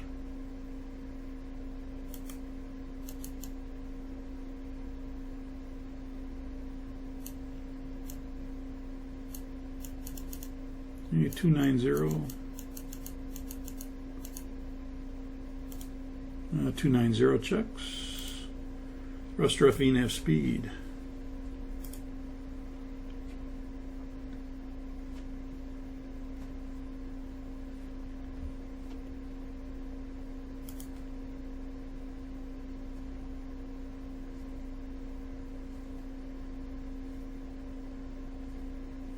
Okay, we're not going to talk much about, this isn't worth talking about, but we had the EFS ICAS control panel. This is really no different than the 400, especially the way we used it, because we had this on-off switch. This, remember, was an option on the 400, but in the 7 and the -8, it's a standard to have that. So if it fails, if these panels fail, the EFS control panel or the ICAS display select panel, you will see select, but you could also turn it on right now and you would see select displayed, and then you can go to your page, display select page, and you could change the MFD or the checklist or whatever you can do up here, you can do down here. So same thing, you go to synoptics page or a mode page. This is no different. So the difference is that this is standard on the -8. That's all, the on-off switch. That's all we'll say about that.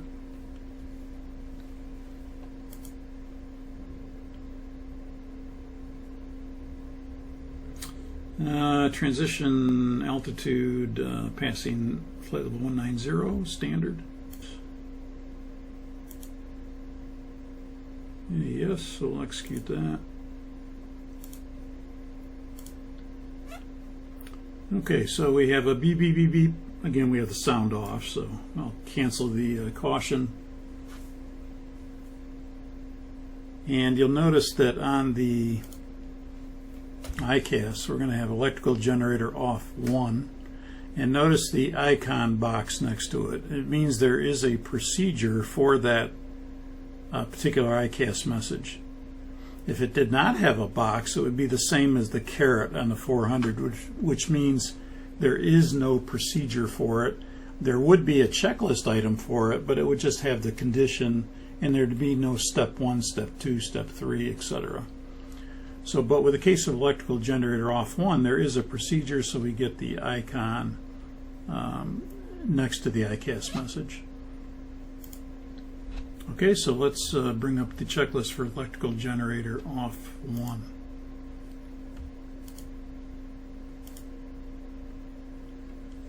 And so now notice when we push checklist, it comes right up with a non-normal that we have on the ICAS, electrical generator off 1. Was a caution. Condition is engine 1 generator control is open.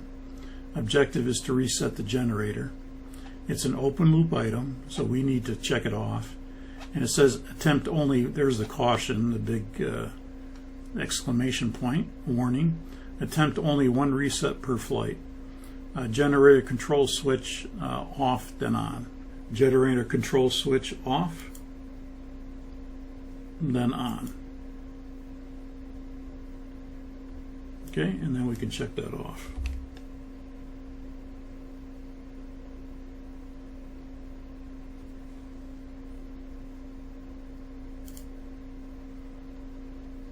Electrical generator off 1 checklist is complete. And we'll stow the checklist. We'll go ahead and cancel that message. Let's bring up the electrical synoptic and take a look at it. Okay, so we have AC bus 1 is still powered, but we have 1 generator that has failed. We tried to reset it, did not reset. We'll let a company know, we'll write it up in the logbook, and we're down 1 generator.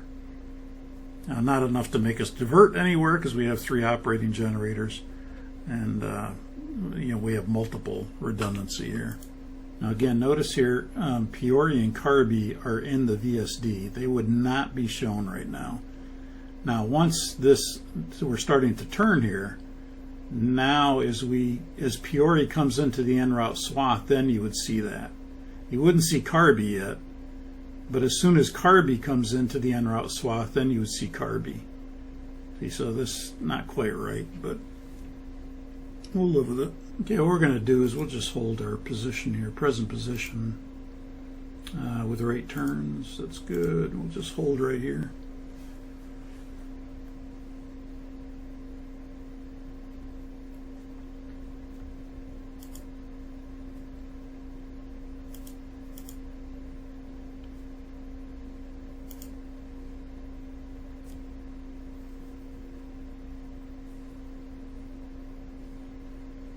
And I think after PAPS, let's put in Moses Lake, just so we have a reference to where the airport is. And that's another 121. Okay, so we're just prior to the top of descent point. We'll just hold here so we can demonstrate some things. Again, on this MFD, you can select any one of the synoptics. And if you want to use the MFD switch, you could go to nav and then go back to MFD, and it will go back to the nav display and then restore it that way. It's an easy way to restore it if you didn't want it anymore, just to take that switch and go to nav and back to MFD.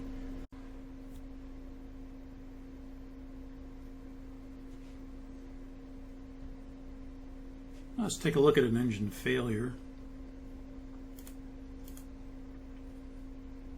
We'll go to menu, PMDG setup,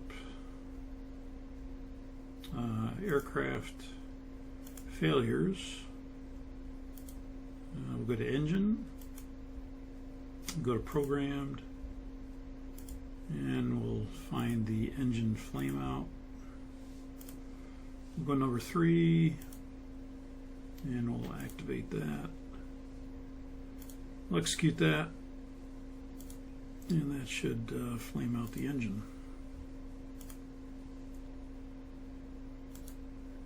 So engine 3 is rolling back. That should generate the ICAS message and give us a box next to the ICAS message, engine 3 fail. But I notice in PMDG sometimes it does not. We'll give it a second here. If it doesn't, we'll go to the checklist and look it up manually, but it should come up automatically.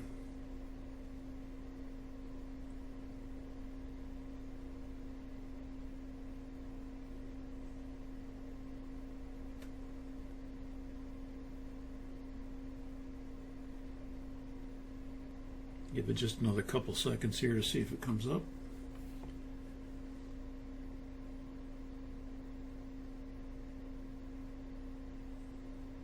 Okay, so it's not coming up, so we should be able to see it and with a box, and then push checklist, and that should take us to the engine failed checklist, but it's not doing that, so we're going to have to go find it. So let's go to the checklist. Let's make it visible first. And we're going to go to the non-normal menu.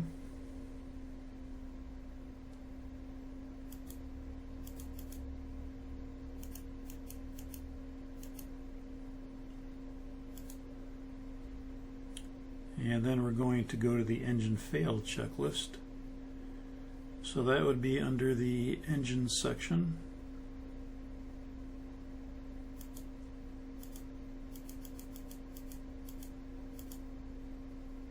Select that. Then you can see that there's several areas here: control, core, EEC shutdown, damage, fail, surge or thrust. Fail is the one we want. So we'll go to the fail, and then we want engine 3 fail, and that's the message we should have right now. So there we have it.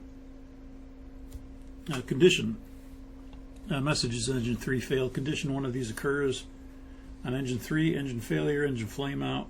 If thrust is lost on more than one engine, do the multiple engine fail stall checklist. That's not the case, we just have one failure. We'll check that off. If airframe vibrations with abnormal engine 3 indications exist, do the engine severe damage separation 3 checklist. That's not the case, so we'll check that off. If engine 3 is separated, do the engine severe damage separation 3 checklist. That's not the case, so we'll check that off. Those are all open loop items. Notice we're on page 1. There's 7 pages of this checklist. So this is a closed loop item. It says engine 3 thrust lever confirm idle. Engine 3 thrust lever confirm, idle.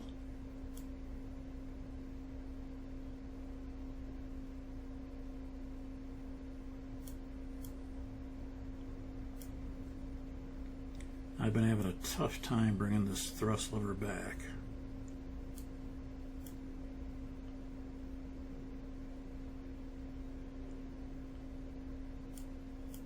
See if I can get it back a little bit more.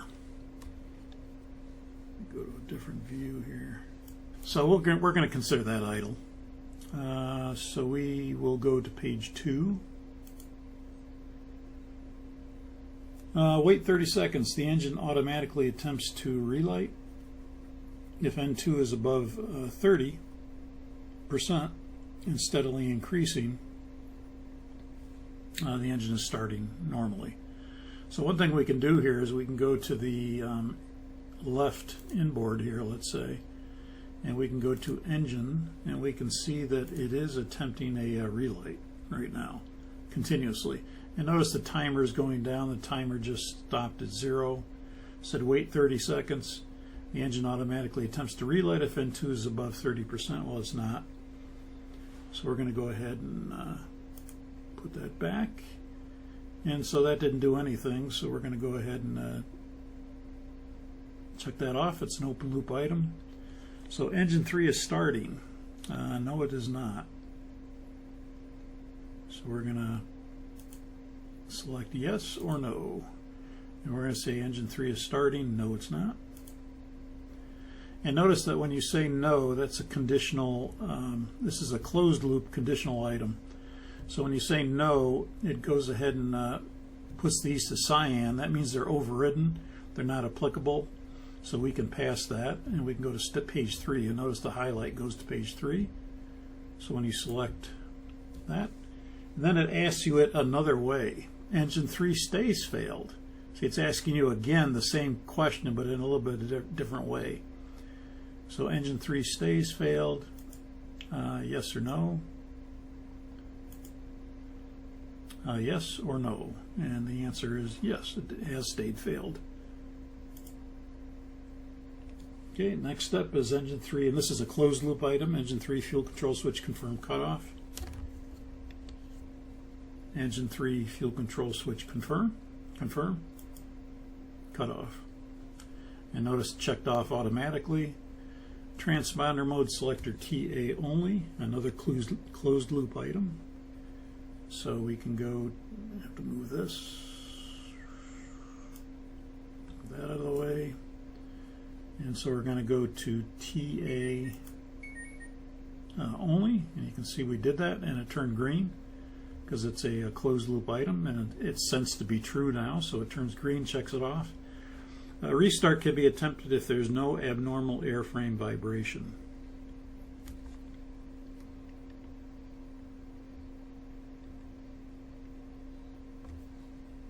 Okay, we'll check that off. There is no abnormal, you can see the vibration down here. We don't feel anything, and certainly normal vibrations. So no abnormal vibrations. Let's check that off. Okay, we'll go to page 4. Restart is needed. We're going to say yes. We'll try a restart.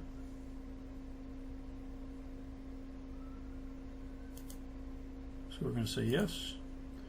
The engine can accelerate to idle very slowly, especially at high altitudes. Do not interrupt the start attempts. Move the fuel control switch to cutoff only when no further start attempts are needed. And let's check that off. There we go. Page 5, crossbleed indication. XBLD or XB is displayed. And the answer there is that would be on the N2 indication. And no, it is not displayed. You can see here on N2 we do not have X bleed displayed on N2. It would be a hash mark there if we did. So the answer there would be no.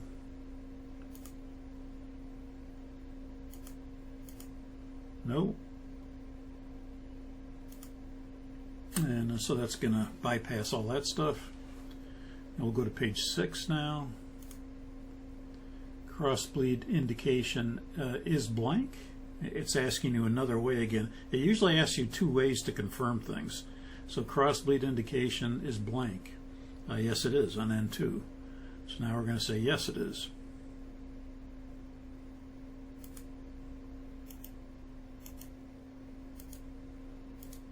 Yes, it is. Engine 3 fuel control switch to run. Number 3 fuel. This is a closed loop item, so number 3 to run. So engine starts and runs normally. That's where we are. Let's take a look at the N2. And you'll notice again that it is attempting to relight.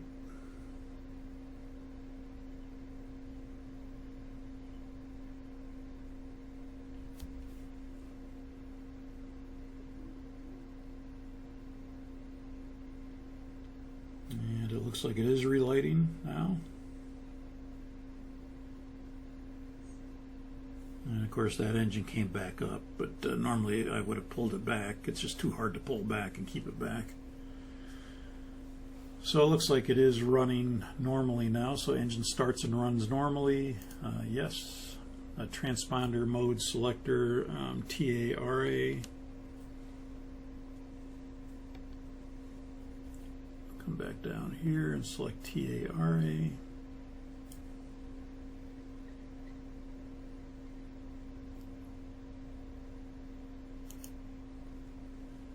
And that checks that off. And that completes the checklist for engine 3 fail.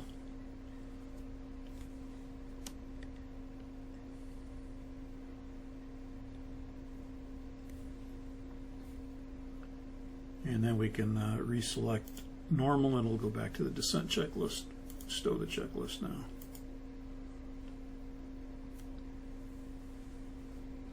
Okay, one of the other things we'll look at is a speed brakes auto problem, but there is no failure for that, so we're going to have to go find that one as well. So I can't generate the speed brakes auto failure in here, but if we had that, we would get speed brakes auto, and we'd select the checklist. And I'm going to go ahead and we'll just demo that. Let's go to checklist, and again we're going to go to the non-normal menu and find it, as opposed to it coming up automatically, since I can't generate it. So we'll go to non-normal menu. We'll go to flight controls.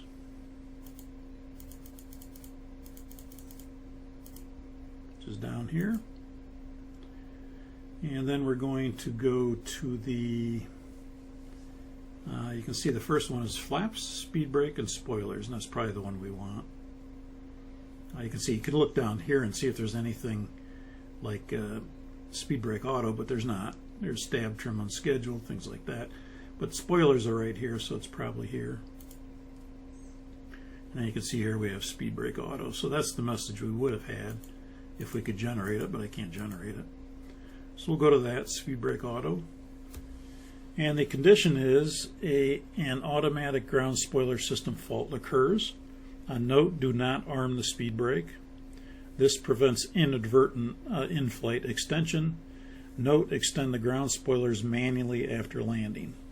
So if we did have this message on the ICAS and we selected this, this would be generated, and then we would complete the checklist for that. And then what would happen is when I stowed the checklist,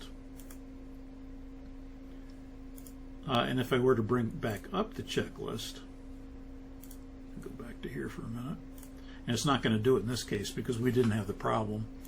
But when I bring the checklist back, right down here it would have it would say notes, right where this is blank. It would say notes, and those notes would stay there, and they would be available for when we do the descent checklist. You'll notice it says notes checked. And so what we would do then is when it says notes checked, we just come down here and select notes, and then we would read those notes that say, you know, do not arm the speed brake and extend the speed brakes manually after landing. So I can't show that, but that checklist would have come up with an ICAS message. We would have selected it, read it, checklist complete, and then there would have been a notes prompt here. And then when we get to the descent checklist and it says notes checked, we would see there's a notes prompt down here. We'd select it, we'd review it, and then we'd go back to the descent checklist and continue.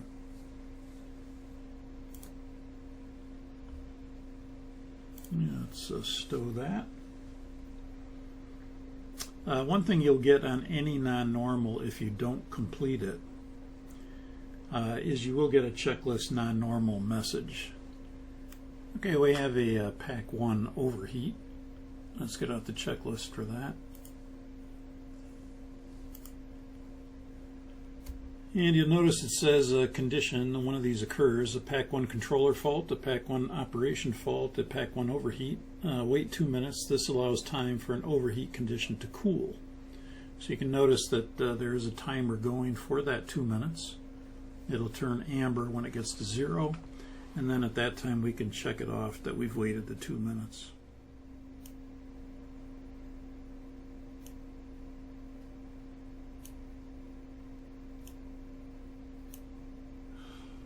Okay, we're down to 0 on the time. We'll go ahead and check that off. Pack reset switch, push and hold for 1 second. Pack reset switch, push, and hold for 1 second. Okay, and that says wait 2 minutes. Timer is going again for 2 minutes.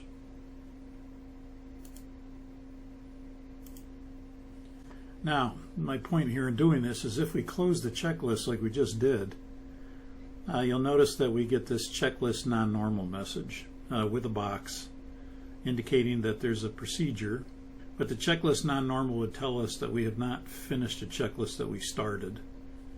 So let's go pull up that Pack 1 checklist again. And it's still counting down the time.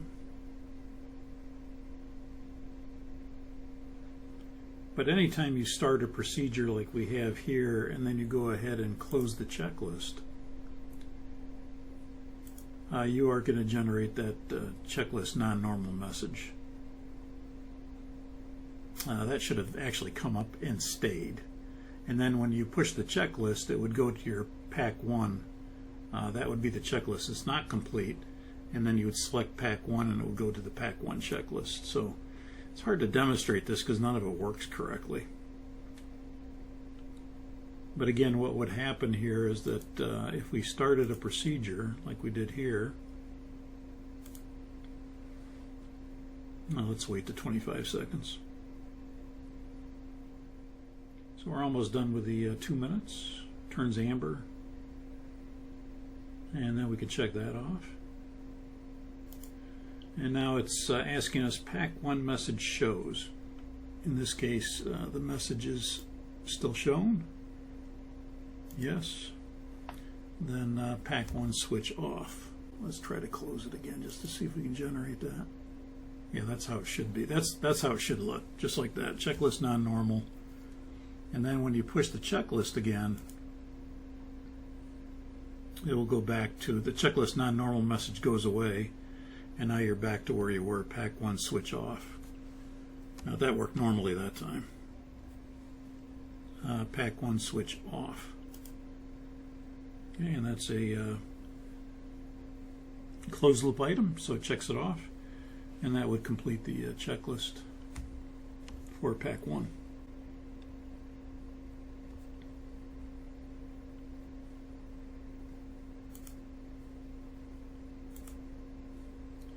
Push recall. Got electrical generator off 1. Yeah, let's get an update on the Moses Lake weather. We'll find out what approach they're doing there. We'll set it up. Moses Lake ATIS information, X-rays current. Weather is 600 overcast, visibility 2 miles. Wind 320, 10 knots, altimeter 2977, ILS 32 right in use, the glide slope out of service. Advise on initial contact, you have information X-ray. Okay, ILS 32 right, glide slope is out of service. Let's set up that approach while we're in the hold. ILS 32 right. No transitions with that. We'll execute that. Expecting no transitions. And you'll notice when we do that, we have a glide slope now, and the glide slope currently is on. But because the glide slope's inoperative, we're going to turn it off. And what that'll do is then allow us to do a localizer only approach using IAN procedures. So we're going to kind of demo that today, and we'll talk about it in the brief next week. But since this is a localizer only approach, I've disabled the glide slope. That's going to enable me to get glide path on my pitch enunciation. Okay, so we've got DIPAR, we've got legs, Sooned PAPS, Moses Lake, discontinuity, that's good for now. And then after that, Ogbe, Pelly. So we'll keep it like that. We're not sure what they're going to give us after Moses Lake, so we'll just keep it as is for now. NavRad 1095324, that's good. Pelly is 408 if we want to tune that in the ADF. Do it on ADF left. We'll put it on the right side too. And notice the ADFs are blue, VORs are green. Landing reference is QNH, not QFE, so that's good. We'll select flap 30 speed. And our minimums are going to be, let's see, what are our minimums? Will be auto brake 2. And our minimums. So we're going to be doing the, we'll set the minimums in a minute. Be localizer only, runway 32 right, glide slope out of service, 11-1, 14 May 21. 1095-324 is Moses Lake localizer, IMWH. Crossing Pele on the glide slope at 2748, going down to, in our case, we're going to go down to 1440. That'll be the MDA. We're going to add 50 feet to it. We'll say we don't have a ball note. Saying we can use a DA in lieu of the MDA. So we're going to add 50 feet to it. That'll be 1490 on the minimums. Category D, we require 4,000 RVR, 3/4 mile for the approach. We'll be looking for a Mauser with the Pappy on the left. In the event of a missed approach, it's going to be climbed 1800, then a climbing right turn to 4,000 outbound on the Moses Lake VOR radial 054 to Batum intersection 9.8. DME, Moses Lake, and hold. Continue climb and hold to 4,000 or as directed by ATC. ADF or DME required. We have that. We'll use the local altimeter setting. That's all good. Pilot control lighting, don't need that. Minimum sector to the west is 4,200. To the east is 3,300. And take a look at the notes.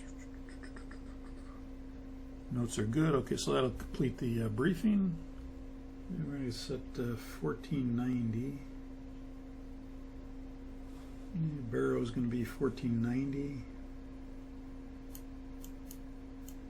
That'll be 50 feet added to 1440, so that's set. Altimeter will make 2977. We're not going to mess around with that.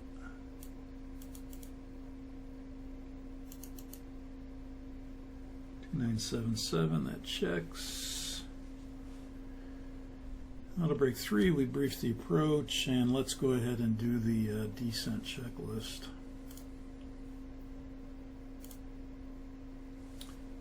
And do a recall. Electrical generator off 1, we know what that is, cancel that. Your recall's checked. Notes, we don't have any. If we did, again, they'd be right here and we check them. But in this case, we don't have any, so notes are checked. Auto brake is 2. Kind of blocking it here, but auto brake is 2. Landing data.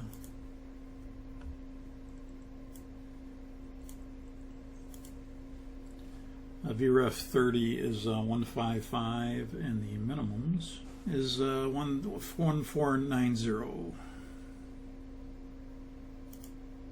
An approach briefing is completed. That's the descent check is complete. Stow the checklist. Okay, let's exit the hold.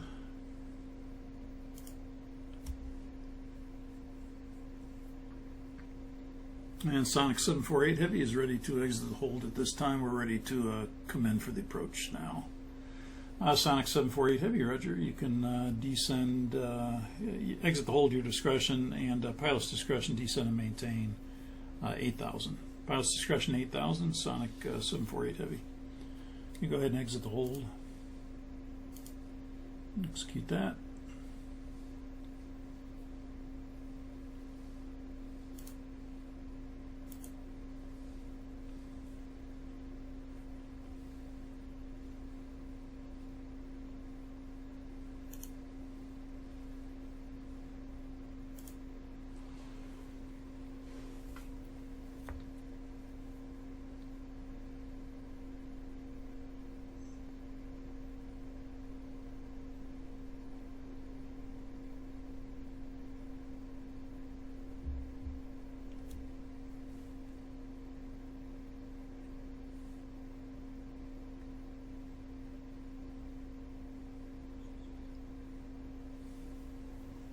Now you'll notice the RNP is 2.0 as we're on the airway here.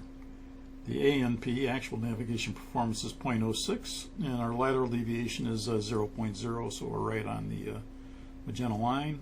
As we cross the holding pattern, we should see it go white, and the next waypoint will go magenta, the active waypoint, which will be I think Sunid, yep.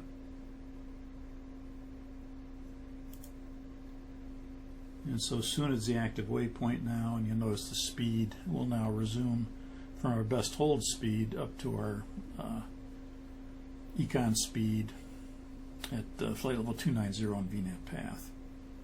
Approaching the top of descent point, again we will get a scratch pad message if we don't set a lower altitude in the MCP when we're within about 3 minutes of the top of descent point. So if we go to the progress page, you can see we're at it's 20 miles ahead of us. We'll get there at 4 or 5 past the hour.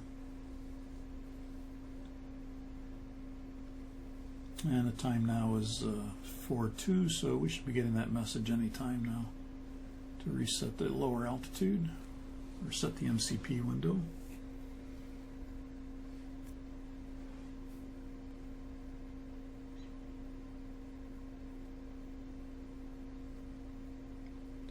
There it is, reset MCP altitude. It's a high priority scratch pad message. And we not only get, with a high priority, you get the message light, but you also get the FMC message on your ICAS as well. So that it would indicate it's a high priority message. And we'll go ahead and set the window to 8,000.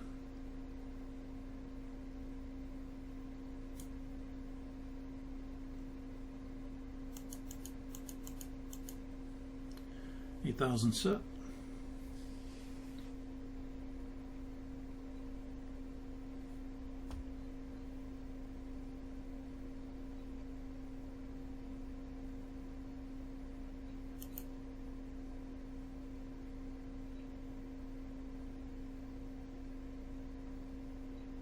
And again, you can see here at the lower range, in the 40-mile range, we're just able to see Sunid now, so that is displayed here already. And if we go to the higher range, you'll notice we also see PAPS, but really, again, you wouldn't see PAPS because it's not in the en route swath. It's out of the en route swath, so this should not be there.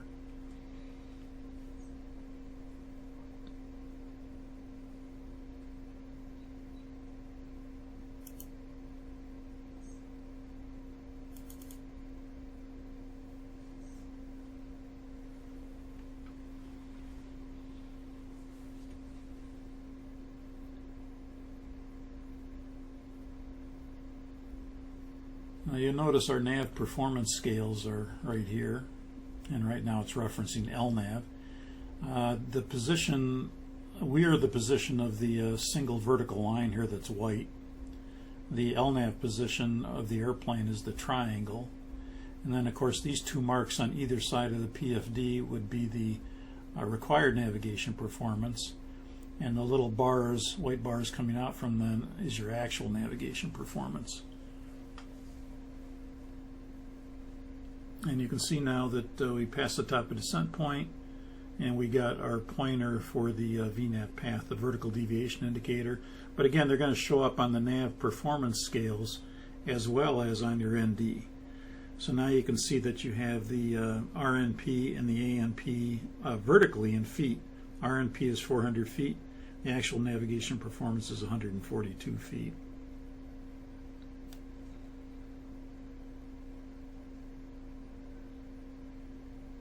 You also notice on the PFD that we do get a band here, and this is called the VNAV speed band, and it kind of references the lower and the upper limits of the VNAV that allows the speed to vary to stay on the VNAV path. You'll also notice that this is a off-idle descent. It doesn't go to hold, it doesn't go to idle and then to hold. It stays in speed, so it's off-idle, and it stays in the speed mode. So the speed should not get low because it's going to always add power to maintain the speed, but the speed could get high if there's an unforecast tailwind. And the speed is allowed to vary Of course, if you get 15 knots or more, you're going to get the drag required, indicating you need to do something to try to control the speed. But it could go all the way up until it towards the barber pole, VMO minus 11 knots, and then it would eventually leave the path if it got too fast. But obviously, if it got fast, we would try to do something with speed brakes to control the speed. If it continued to get fast, then at some point it will leave the path and go into VNAV speed. But this is, again, what's called an off-idle descent in VNAV path, and it is not in idle, it's in the speed mode. That's different.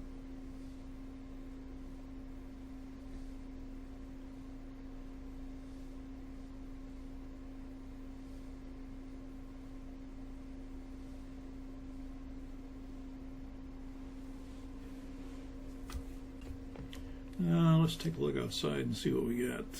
Again, a better view of it now, not in the rain. And Skiff did a real nice job on that, I think. And I'm Greek American, so you can see it's got the Greek flag and the American flag on it. It's November 748 Alpha Papa. Of course, ALP are my initials. Kind of a sharp-looking freighter, though, I think. And again, just to review one more time, we are at our airplane position is the white horizontal line in the middle, or the white vertical line in the middle on the lateral portion. And then the little hash marks on either end would be the RNP, and then the bars that come out on either end would be the ANP, the actual navigation performance. Those are called our nav performance scales.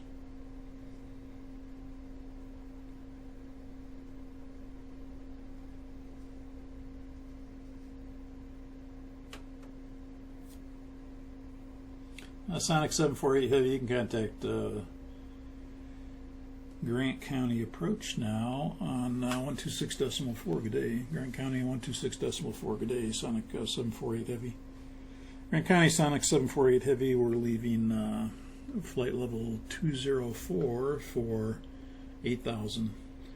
Sonic 748 Heavy, Roger. You can expect our radar vectors shortly for the ILS approach runway 32 right. Be advised the glide slope's out of service.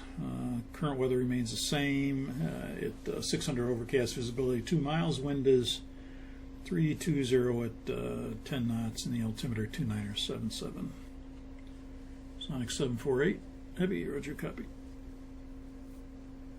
You can see how things do get congested here, though. So it's, if I take this VSD away by going to center, and then I'll go to the expanded mode. You can see why guys kind of don't like it, because now you can see things pretty well, and you can go to the various ranges and see things. But when you put that VSD on, it does kind of scrunch things up, and so guys either don't use it, or they have the pilot monitoring use it, or they don't use it at all. But again, it is recommended that you use it. I do like it. And as pilot flying, I'd probably want it on, because I want to know what's in my flight path, and I can see a nice horizontal and right side view of what's ahead of me terrain-wise and restriction-wise and things like that. So it is good to have it on at the sacrifice of some of your virtual real estate here of the ND. A transition level is 2977 inches. And I didn't point this out, but I'm sure you've seen it. But the UTC time is also right here on the ND. So you don't have to go to the status page to see the UTC time. It's here. So even though you don't have the clock over here, you do have the UTC time right here.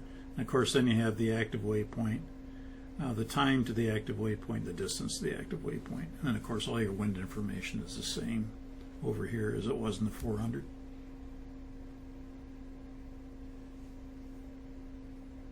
We're descending to 8,000. The magenta line would represent where we've got the mode control panel window set at 8,000. And again, this is the vertical flight path vector. That shows where we're going to reach that 8,000 feet. And of course ahead of us we have our 2 deceleration circles in VNAV.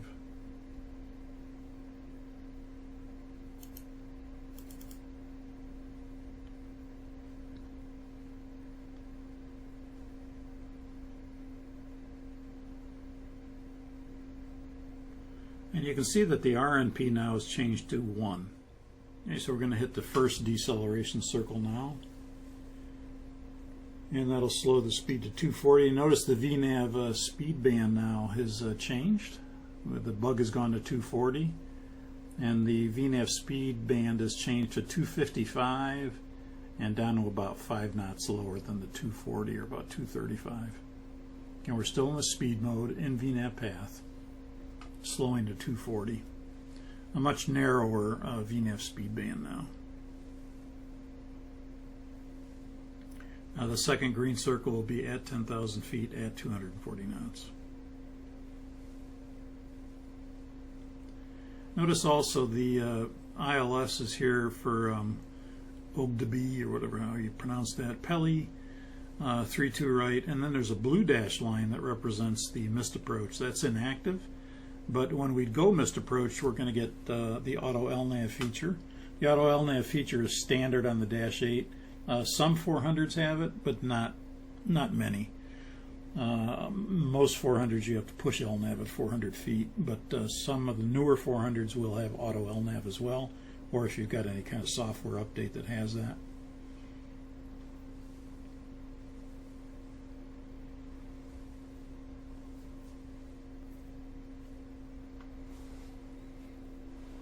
And there's the second deceleration circle. We're at 240 and just crossing 10,000.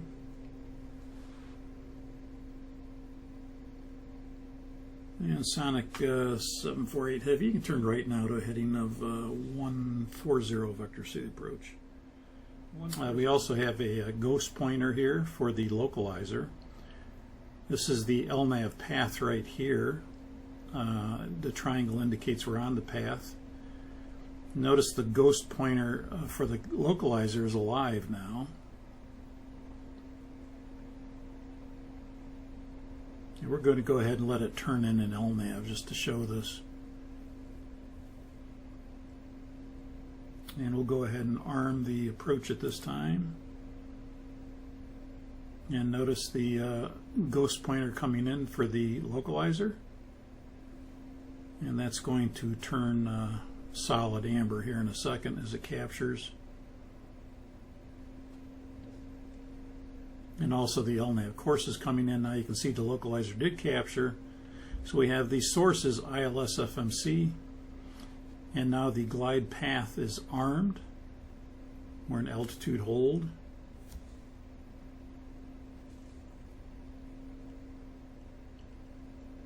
And we're about 3 miles from Pelly. We're going to cross Pelly at 2748. So we're going to go gear down flaps 20 at this time because we want to lead the glide path a little bit. Because the glide path is not like a glide slope. A glide slope is more like a fan, and a glide path is more like a tube. And when it starts to come down, it comes down very quickly. And so unlike a glide path, you can see it's alive right now. And we'll go to flaps 30 at this time. We'll set the speed for flaps 30.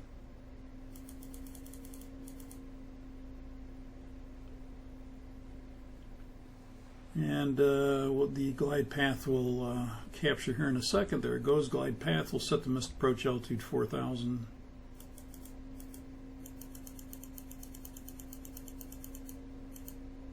And we'll call the tower Grant County Tower, Sonic 748 Heavy, Pelly inbound. Sonic 748 Heavy, roger, clear to land runway 32 right. The wind is slight crosswind now at 120, 10 knots. Here's Pelly 2746 checks. Missed approach altitude set. Landing checklist. I can't arm the speed brake for some reason, so we're going to have to forego the speed brake. So we'll say the speed brake is armed, landing gears down, and the flaps are 30. And what we're gonna do there is just override that item override on that, because I can't seem to arm it, so we're not going to arm it. We're not going to worry about it. Okay, we're 1,000 feet, instruments normal, missed approach altitude set.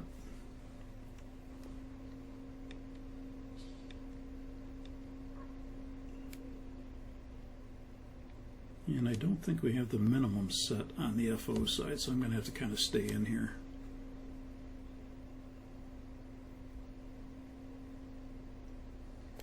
We're going to say nothing's in sight at minimums. We're coming up 500 feet command. It's a non-precision approach, so it's not land 3.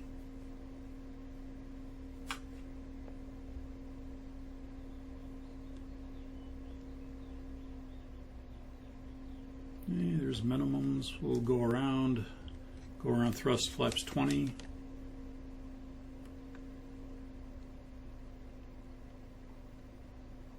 And with positive rate, we'll get the gear up. Notice auto LNAV has engaged when the autopilot is in command, and we go around. The auto LNAV will engage automatically. We're waiting for 1,000 feet for the pitch mode.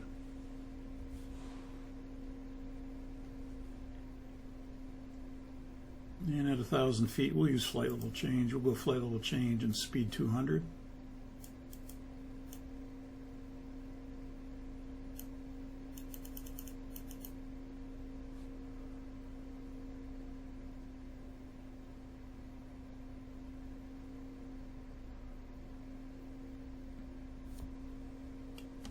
And we're not showing a flap 10 bug, but that's about halfway there now, so we'll go flaps 10.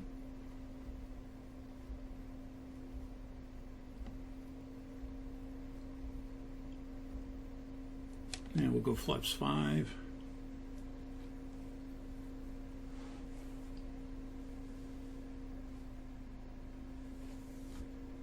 And we'll do the after takeoff checklist. And the flap we're going to do a item override on because the flaps are going to stay at 5. We're not bringing them up. So this closed loop item will never go green. So as a result, because we're keeping the flaps at 5, we can go down here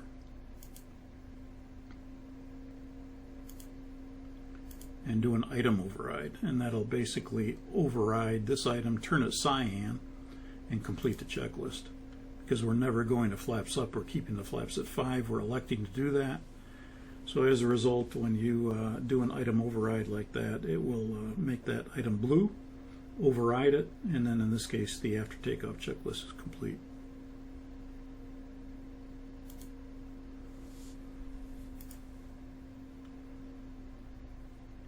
Hey, Sonic 748 Heavy, you can turn right now to a heading of 160.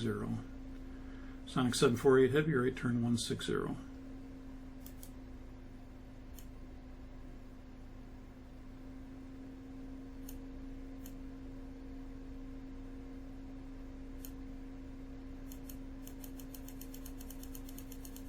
Sonic 748 Heavy, you can make that heading heading 150. 150 Sonic 748 Heavy. And expect vectors back for the ILS 32 right. The glide slope is back in service now. Sonic 748 Heavy, roger, expect the ILS 32 right. Glide slope is back in service. Okay, so set me up for the ILS 32 right approach. Let me know when you're done. Let's see, we'll do an AGB intercept. We can always do a Peli intercept if we get 3,000. Next page is good. Navrad page 195326. Peli's tuned. Flap 30 landing. New minimums for the ILS are going to be 1367. We'll set those. And notice I'm setting that on the captain's side. That's why it's not showing up here on the big PFD, because I'm setting it over here.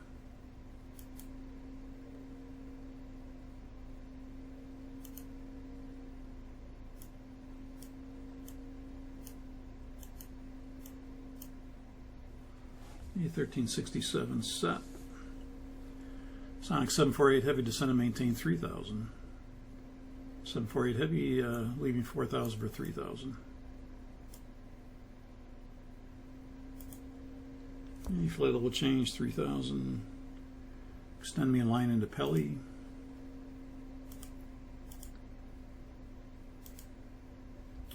Looks good. Execute.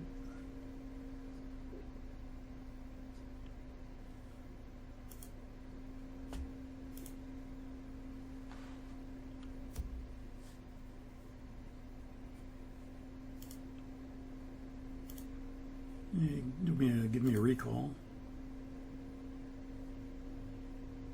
Electrical generator off 1 is checked.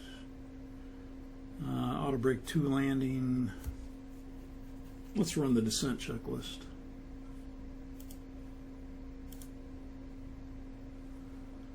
Recalls checked. Notes are checked. Auto brakes are 2. Landing data VREF 30 is 150. What is it? Everything gets in the way. 152. Minimums are 1367.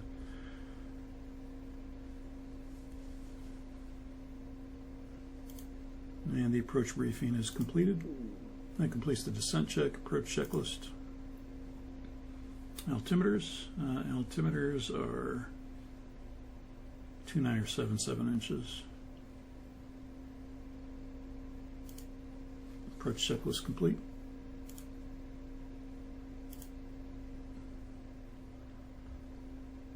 And Sonic 748 Heavy turn right now to heading of 250. 250 Sonic 748 Heavy.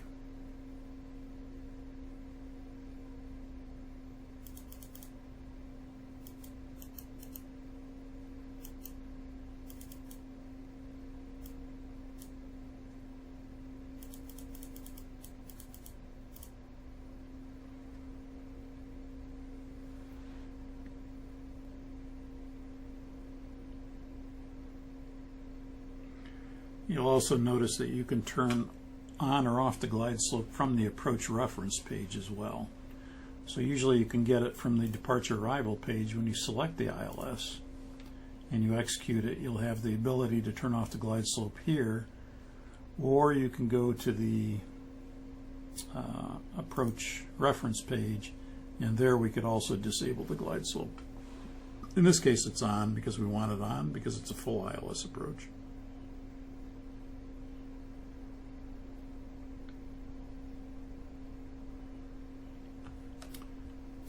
And Sonic 748 Heavy turn further right heading 270. 270 Sonic 748 Heavy.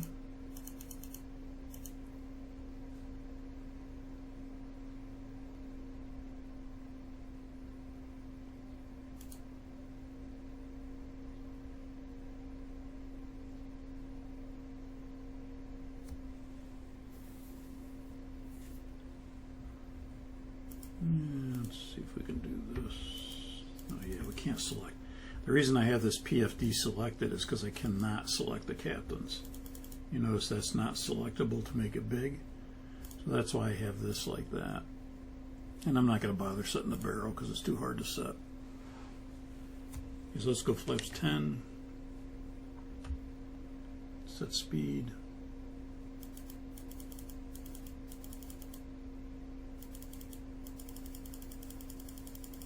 This pointer is much too big. I never should have this big a pointer for doing this. Sonic 748 right turn 295 on that heading cleared the ILS approach runway 32 right tower Pelly.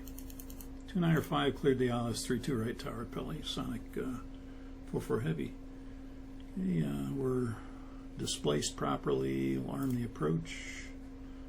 Localizer live. Localizer capture.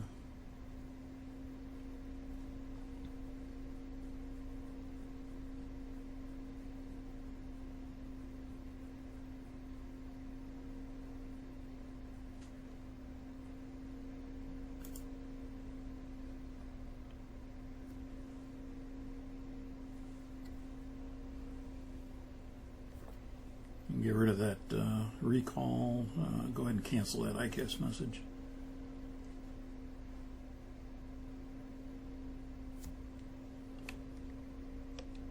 Let's take a look outside, see what it looks like.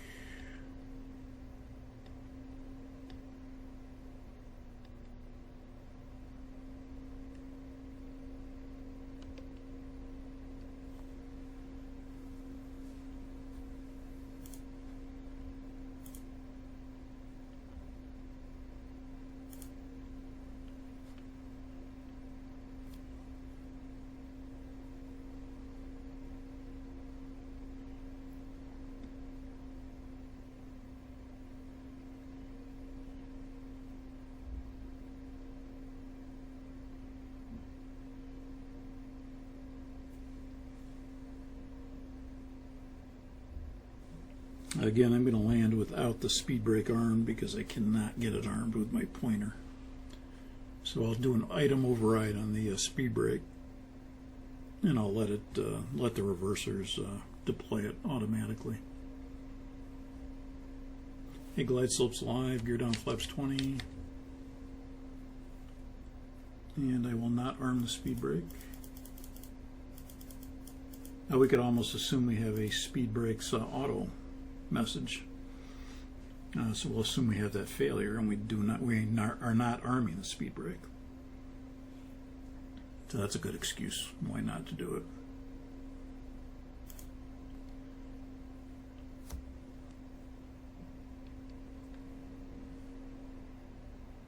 Let's go flaps 30.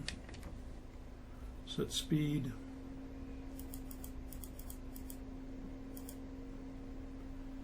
And glide slope capture, missed approach altitude is going to be 4,000. And we're coming up on Peli 2740 crossing. Looks good. And Grant County Tower, Sonic 748 Heavies, Peli inbound. Sonic 748 Heavy, roger, clear to land, runway 32 right. The wind is slight tailwind now, 120, 10 knots. Sonic 748 Heavy, roger, clear to land, runway 32 right. Okay, lane 3, flare and roll out.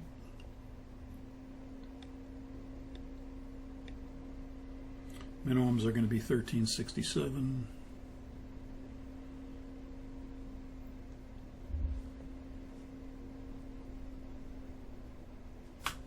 Here comes 1,000 feet. Instruments normal. Missed approach altitude set 4,000. And let's do the landing checklist. Landing checklist, except we're not going to have the speed brake. So speed brake, we're going to do a item override on that. Okay, and landing checklist complete. Checklist complete. Again, that has to be verified by both crew members. 500 feet, land 3.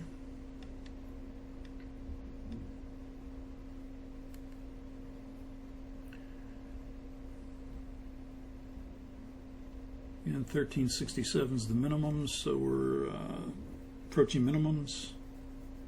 Approach lights in sight. Minimums. Runway in sight. Landing.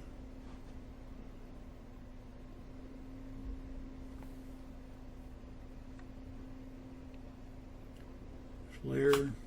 Idle. Roll out. Speed brake up. Reverser's normal.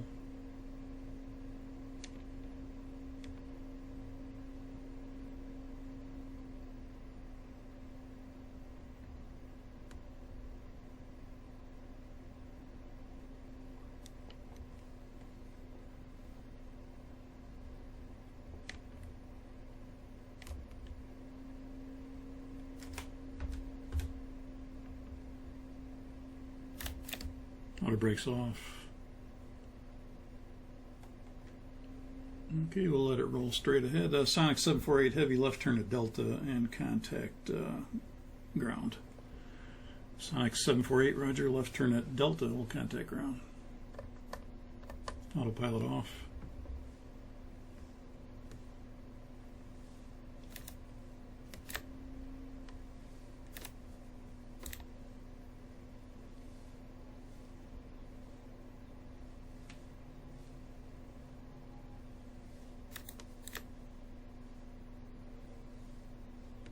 Yeah, I see delta.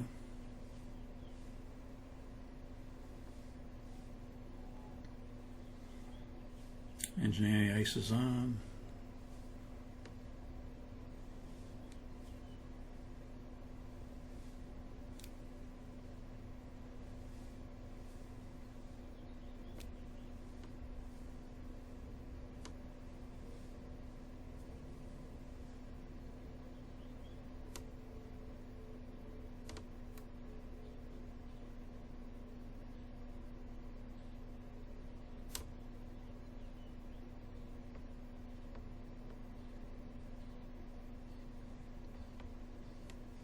In Grand County ground, it's Sonic 748 Heavy, taxi to the ramp.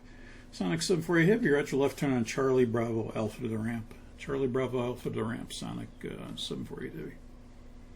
Your left turn Charlie Bravo Alpha to the ramp.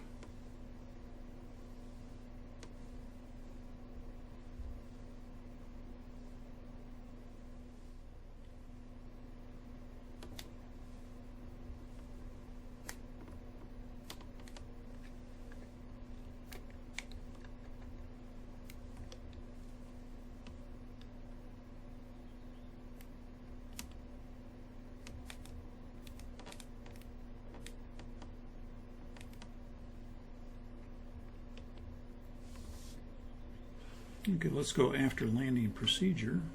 Off. Taxi light we'll leave on. Strobes will turn off. Pack still has the problem. Generator still has the problem. And let's see, we'll go terrain off here.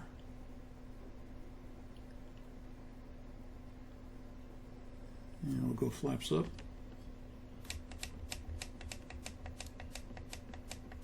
Make sure the captain's got the speed brake down. He does.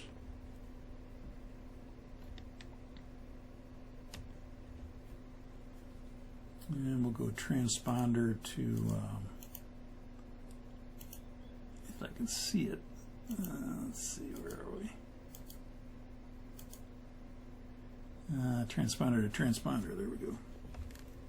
And the captain would have got the speed brake, and actually this would probably be FO over here with the auto brake speed right here. And we'll get our weather radar off.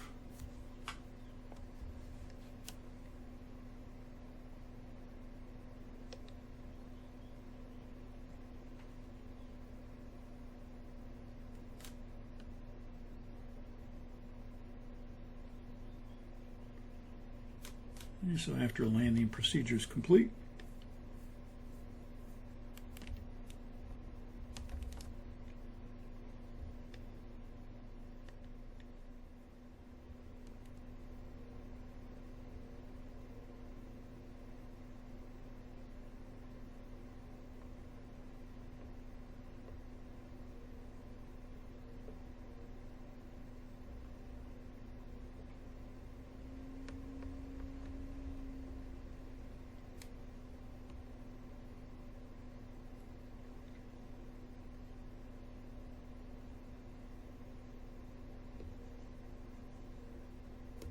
we'll set the parking brake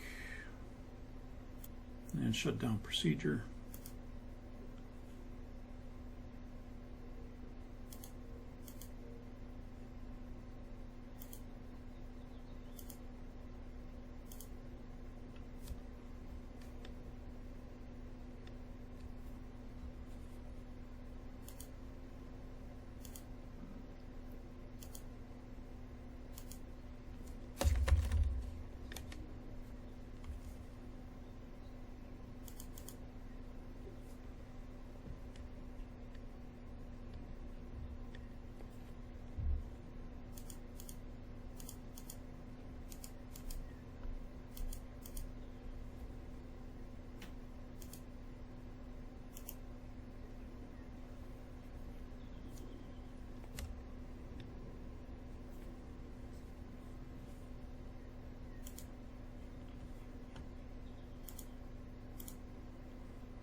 and shutdown checklist. Ground flight deck chocks are in. Hey, chocks are in.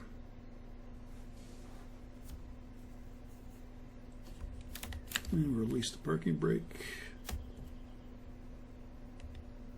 And parking brake is released. Shutdown checklist complete.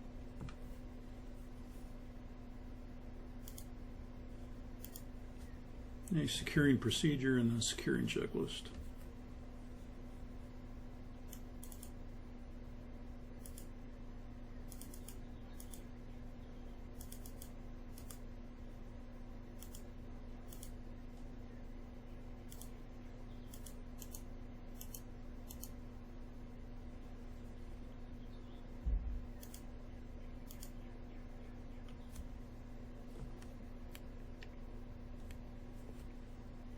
A secure checklist. IRSs are off. Emergency exit lights are off. Secure checklist complete.